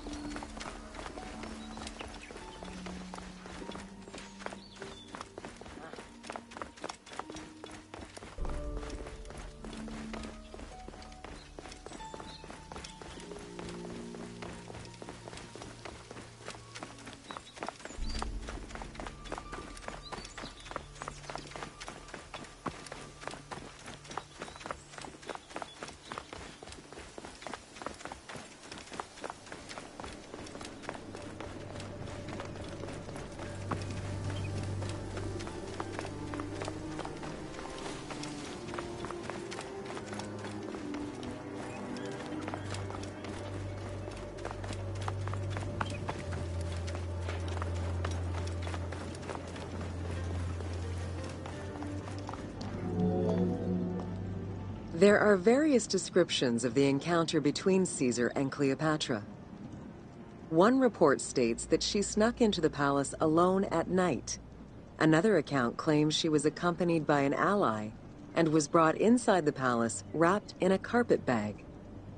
Though exactly what happened at this fateful meeting is up for debate, what is known is that Cleopatra met with Caesar and earned his approval. Pothinus and Ptolemy XIII were most vexed with this turn of events.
With Cleopatra finally present, Caesar chose to act as mediator between the siblings in the hopes of a peaceful resolution. It did not take long for things to sour. During a banquet given to celebrate the reconciliation, there was an assassination attempt on Caesar. It was the Roman leader's own barber who thwarted the attack. Once it was revealed that the king's regent, Pothinus, had ordered the attack, Caesar had him executed. He then placed the young king under guard.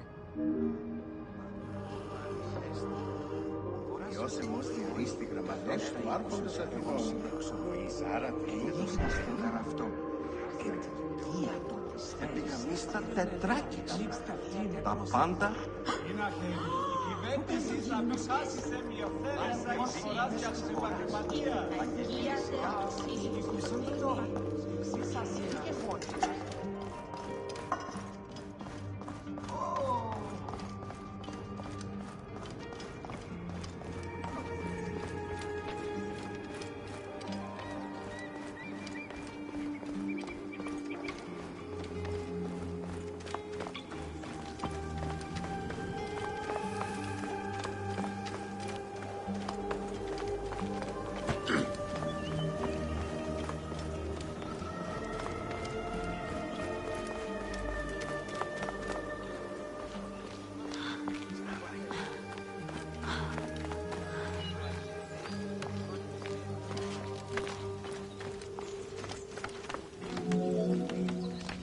Caught within the palace with roughly 4,000 troops, and with the knowledge that the arrival of enemy forces was imminent, Caesar sent for help from Syria, Rhodes, and Cilicia.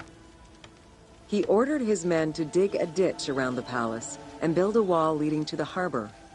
This would ensure Caesar's access to the sea. When Egyptian General Achillas arrived in the city with 20,000 men, the battle for Alexandria began.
With so few men at his disposal, Caesar could not risk a battle just yet. He sent ambassadors to Achillas in the name of Ptolemy to propose a truce. Knowing that the orders did not come from the young king, and angered by the pharaoh's imprisonment, Achillas had the messengers assassinated. With Caesar confined within the palace, Achillas positioned his troops around the city. Skirmishes broke out throughout the streets of Alexandria and went on for several days and nights. Though they were outnumbered, Caesar's men were able to hold the enemy back. This prompted Achillas' next move: capture the Roman fleet stationed in the harbor.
διαμελίας, που καρελάβει οι γλώσσες.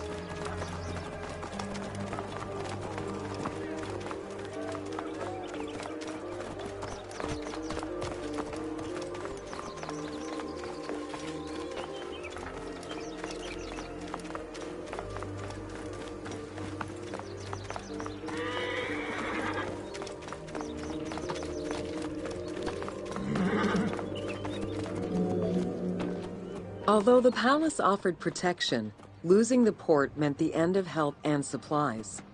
Caesar knew he had to protect the fleet. While he and his troops succeeded in regaining control of the port, he knew it would be impossible to sustain. Caesar ordered the burning of the ships. With passage back to the palace closed off, he headed for the lighthouse of Alexandria.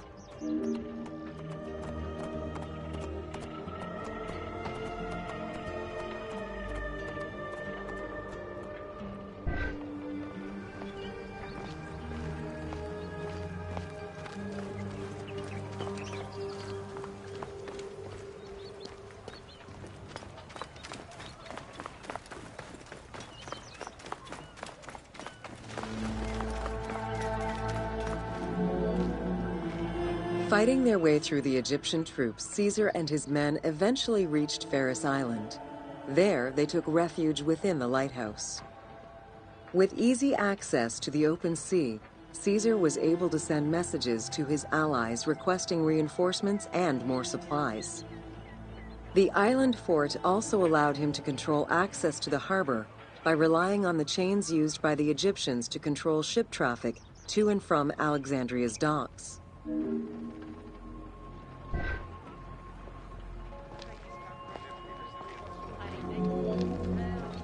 The exact chronology of events during the war in Alexandria remain imprecise. Conflicting accounts raise questions as to when, and even if, the Great Library of Alexandria was burned down at all. One account states that during the fighting, docks and warehouses were burned, and this was the fire that spread to the library. In another account, when Achillas cut off the harbor, Caesar had to leave the safety of the palace to defend his ships. As the enemies battled across the port, their arsenals set ships ablaze, and this destruction spread to the library.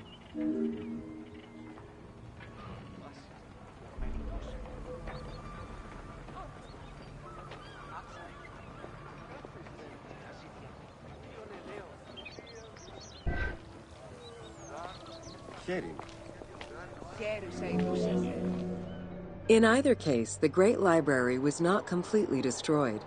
Experts point out that its location was too far from the harbor, and much later texts refer to the Great Library as being intact. Warehouses near the harbor contained manuscript copies awaiting export, and it is more likely that these documents were destroyed than the Great Library itself.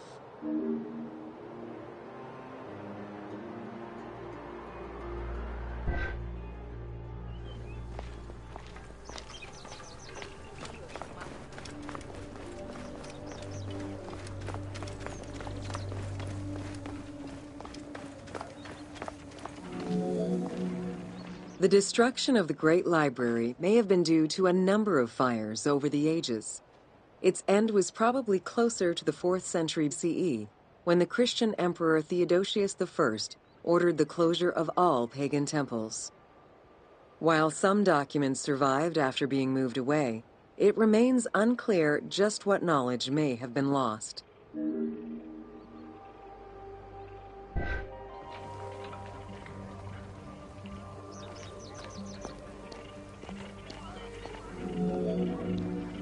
Where there are accounts of Achillas being in control of the battle against Caesar, it appears that instead Cleopatra's sister, siding with her brother, had him killed and put her ally Ganymedes in his place. Ganymedes proved a valuable tactician for the Egyptian side. It was his idea to cut Caesar's access to the harbor, thus trapping Caesar at the palace.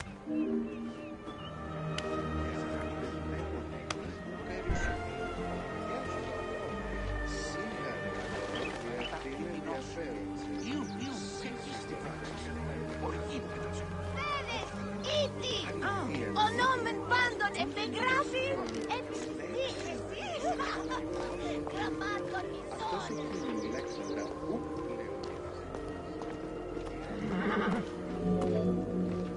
During the time of Ptolemy I, canals had been dug throughout Alexandria to provide fresh water. Ganymedes had his men take control of these canals. After isolating their own water supply, he had his men pour salt water into the canals and cisterns that led to Caesar's camp.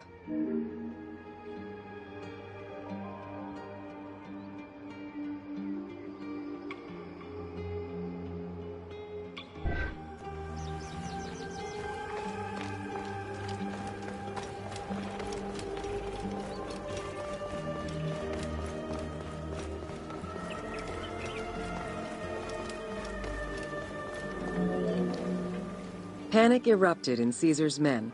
They wouldn't last long without fresh water. Recognizing that the porous limestone could help them, Caesar and his men dug wells to restore their water supply. Days later, the 37th Legion, comprised of Pompey's soldiers, arrived by ship. Unable to come ashore due to the winds, Caesar risked going out to meet them on the peninsula, Cape Chersonese. When the enemy learned Caesar's location, they rushed to intercept. Despite an obvious advantage for the Alexandrians, Caesar, with a Rhodian ship full of skillful sailors, emerged victorious.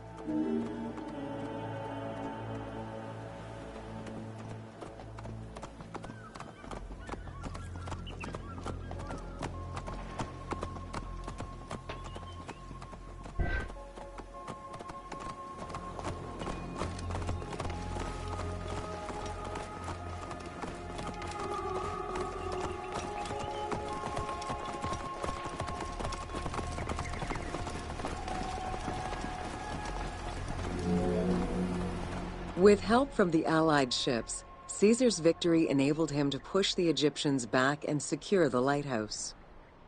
Gaining control of Pharos Island sent the Alexandrians into the sea and swimming back to the city.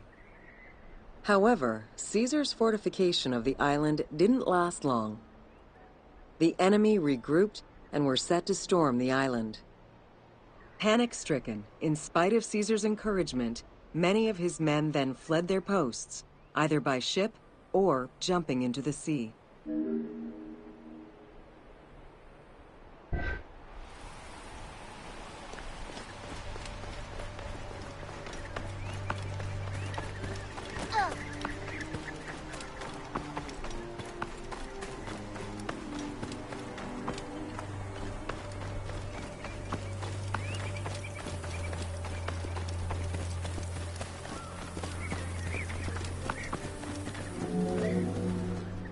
Caesar attempted to retreat, but Port Eunostos' harbor was overrun with enemy ships, preventing escape.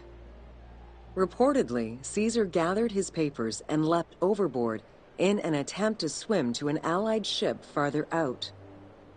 Historian Cassius Dio claimed that Caesar would have drowned if he hadn't been able to remove his purple garment. Still, he managed to swim the distance and survive. The Alexandrians recovered the cloak and used it as a trophy to commemorate the Roman debacle.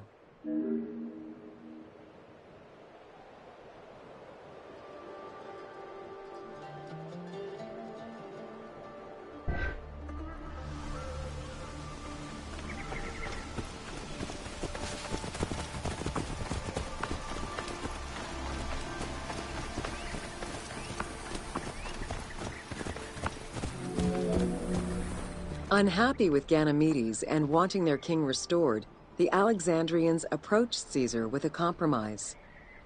Caesar agreed to release Ptolemy XIII after entreating him to spare the kingdom and remain loyal to Rome. Once freed, however, the king defied the agreement and continued the war.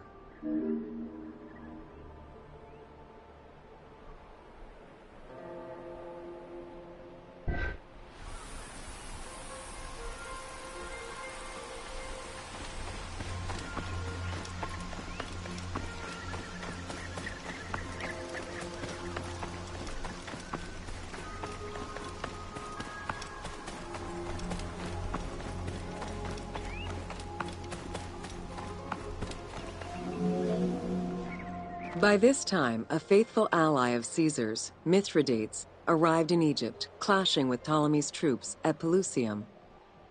Outnumbering the enemy, Mithridates secured the region between Pelusium and Alexandria. Ptolemy, warned of Caesar's ally marching on Alexandria, sent his troops to prevent passage over the river.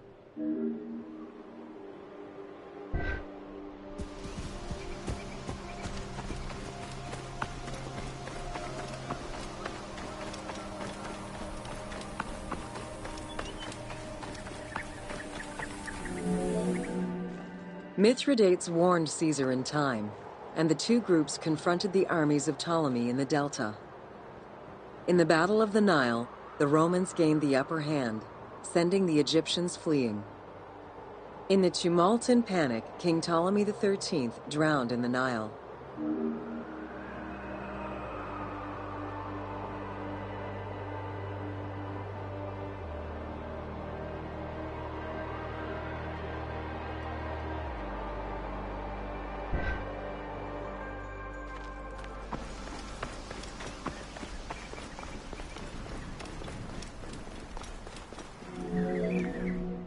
After the siege ended, Cleopatra VII married her younger brother, Ptolemy XIV, enabling her to reign over Egypt until 30 BCE. Under her rule, Alexandria settled into its position within the Roman Empire and eventually surpassed Athens as one of the most important cities in the Roman Empire. Julius Caesar remained in Egypt for a short time. He and Cleopatra would later have a son named Caesarion.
Welcome to Roman military equipment.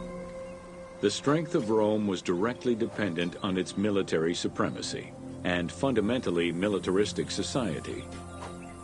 Regular citizens, comprised mostly of farmers and herders, joined to protect their land and families. In return for their service, members of this civic army were allowed to vote. Trained to be highly disciplined and obedient to superior officers, citizen soldiers developed a deep sense of loyalty to their city.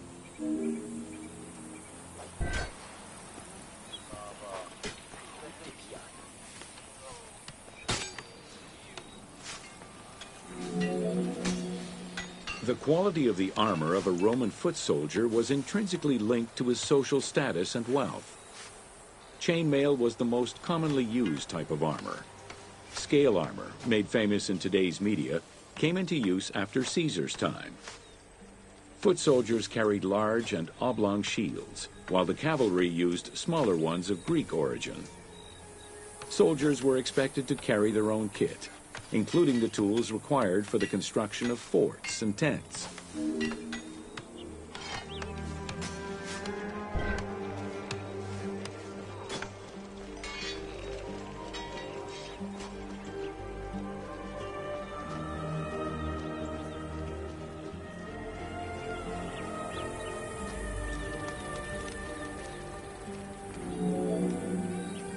Roman soldiers used the same types of weapons. The stomach and face were the most targeted parts of the body. As such, a legionary was equipped with two close combat weapons, a dagger and a short sword, known as a gladius. One of the most ingenious Roman weapons was the javelin. Its pyramid-shaped tip pierced the body, while its iron shank was designed to break upon impact, stopping the enemy from throwing it back.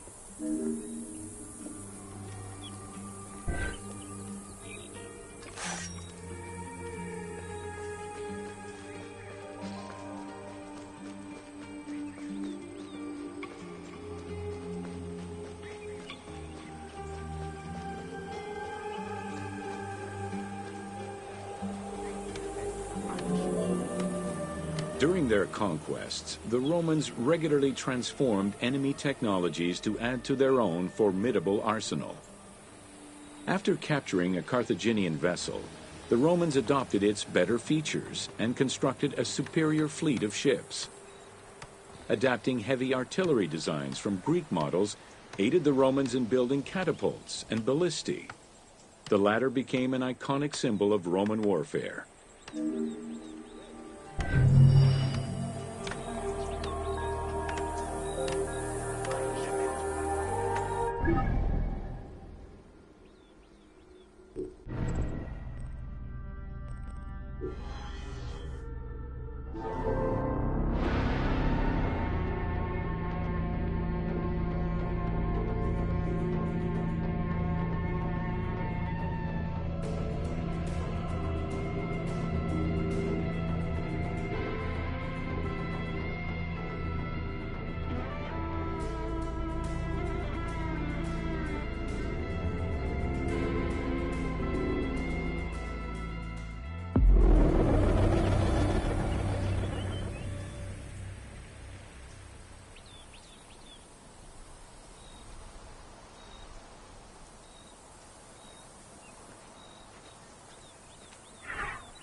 Welcome to Roman forts.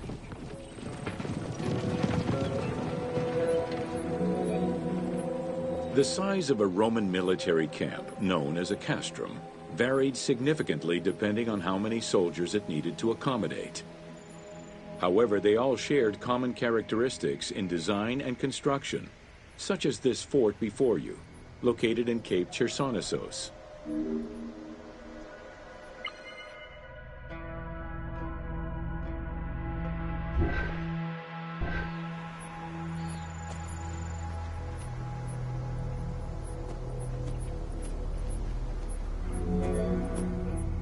Rectangular in shape, the forts were heavily fortified by ramparts and a ditch system.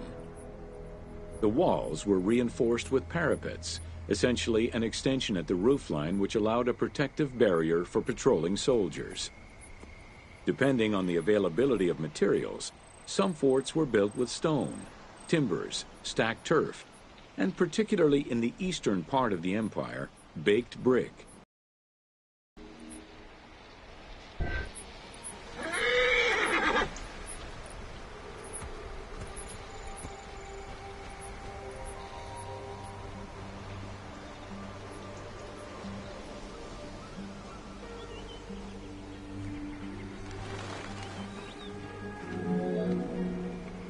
Access doors on all four sides were each flanked by guard towers.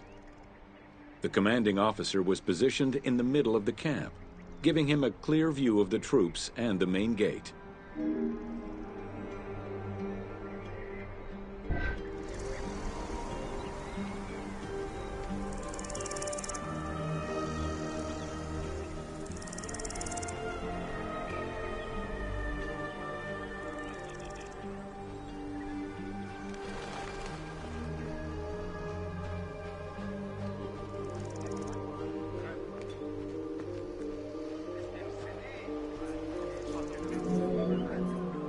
Along with sleeping barracks for the soldiers, the fort also had a granary that was expected to hold rations for a year or longer. To ensure the health of the soldiers, every camp was equipped with medical staff and a hospital. A clean water supply with conduits for a bathhouse and latrines was included in the construction of every fort.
Welcome to the Forts of Cyrenaica.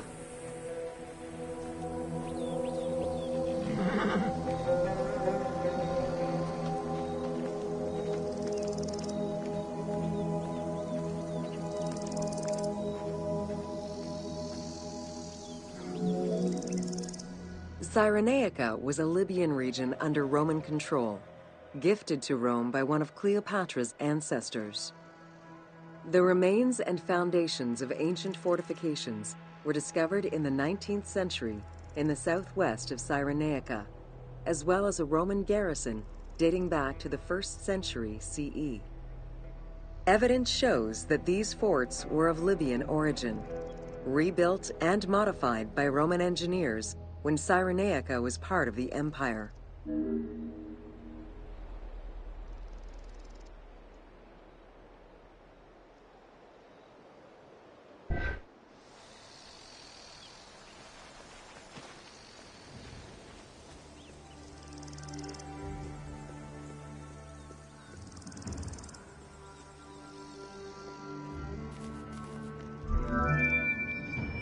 Stone was the most commonly used material to build forts in Egypt and Cyrenaica. Though no real proof of a fortress similar to the one before you has been uncovered in that region, the team chose to add it as a worthy and awe-inspiring end-of-game challenge for the player.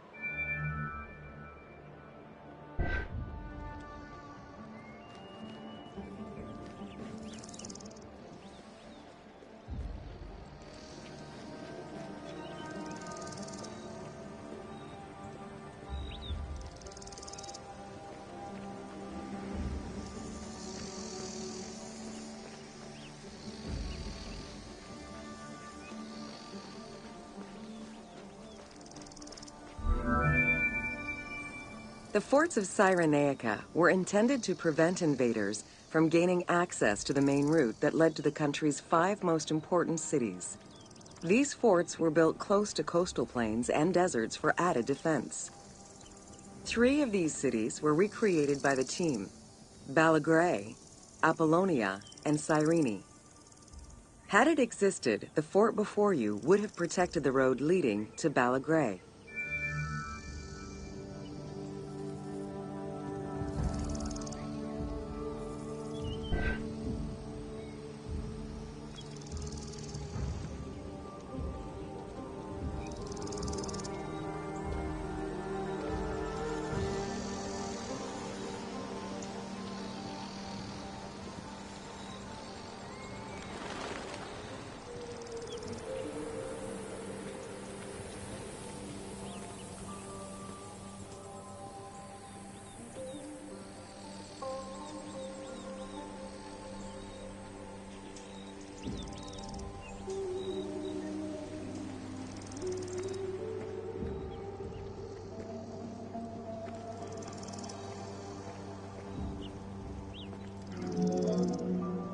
Other than reference to an attack around 404 CE and a military reorganization by Emperor Justinian during the 6th century CE, we still know little of the Roman military presence in Cyrenaica.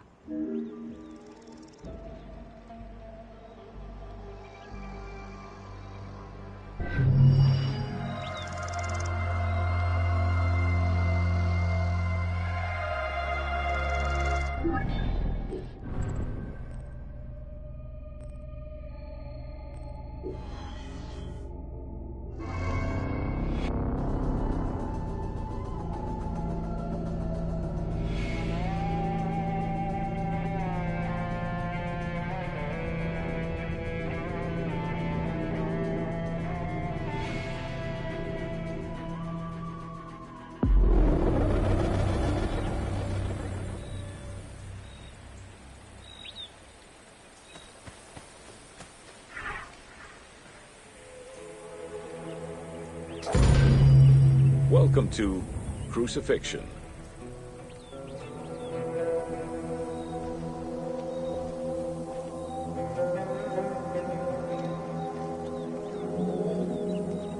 In terms of the severity of Roman justice, crucifixion was at the top of the list of corporal punishment, followed by death by fire and decapitation. The upper class considered crucifixion unworthy of their position. Those lucky enough to have Roman citizenship were also exempt from such treatment.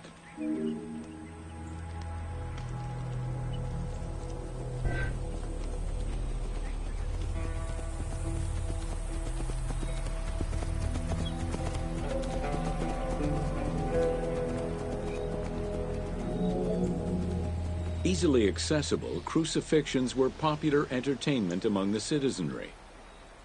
Unlike throwing victims to wild animals, which required an arena, crucifixions did not require any particular setting.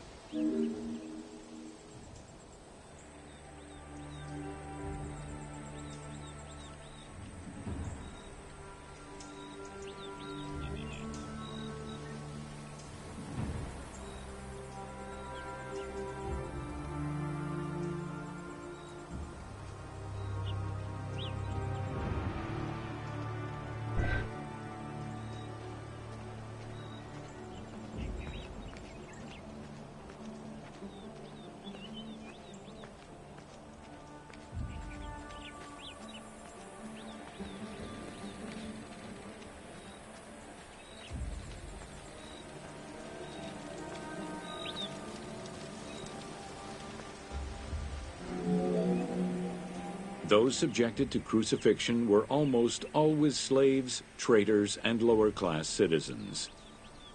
Roman deserters were crucified because the betrayal of the soldiers was perceived as endangering the lives of Roman citizens.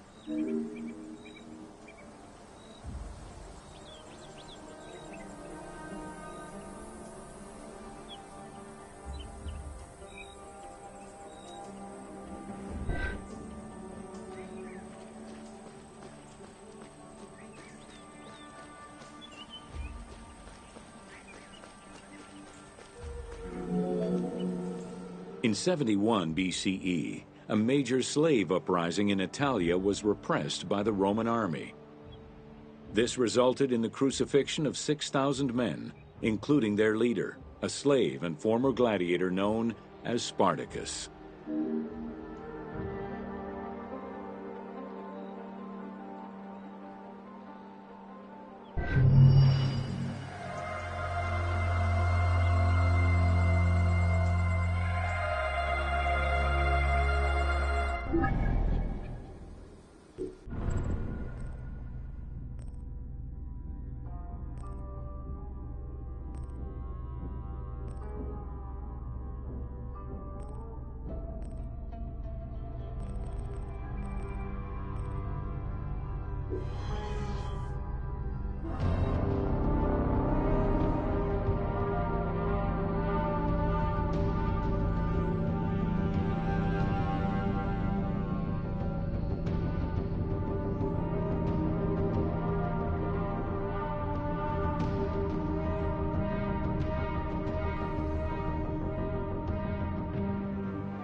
Welcome to Roman Aqueducts. Water management was taken seriously by the Romans. Cyrenaica benefited greatly from Roman administration, with the construction of aqueducts and canals. The source of water varied depending on the location. Many aqueducts were built at the foot of the mountains, offering greater flow from the melting snow.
The ability to transport water over a greater distance increased agricultural production.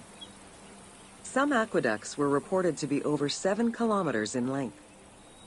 Where the Greeks of Libya originally focused mainly on olive trees and figs, which required less water, the advent of Roman aqueducts allowed for a far greater crop diversity.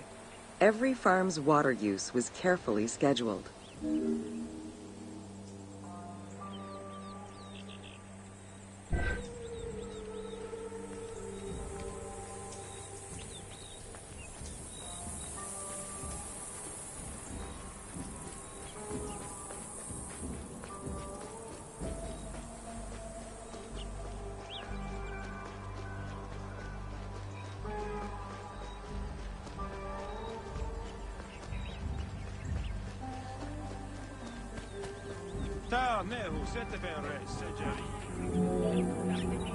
The engineering methods used to create aqueducts were constantly reviewed, with a clear focus on exploiting the local environment. Materials, water usage, cleaning regulations, and a deep understanding of how to exploit gravity itself were all important concerns. Several fortresses were built to protect the aqueducts, basins, and cisterns.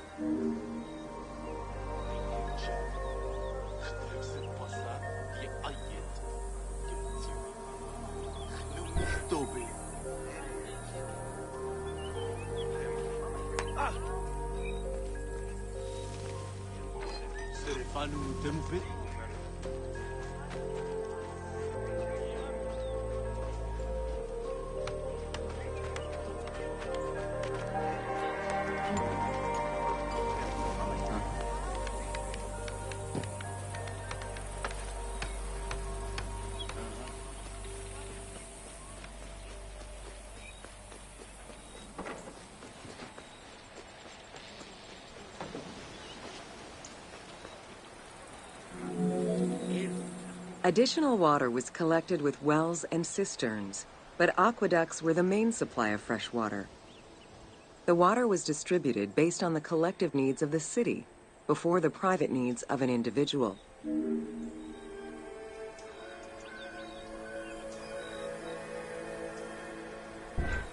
Mene, Heimet Nesu, Ta'an Necher, Ha Necher, Ferenimet. Almost all aqueducts ended in a fountain where the water circulated to clean the streets and supply bathhouses and latrines, thus improving the cleanliness of Cyrenaica's cities.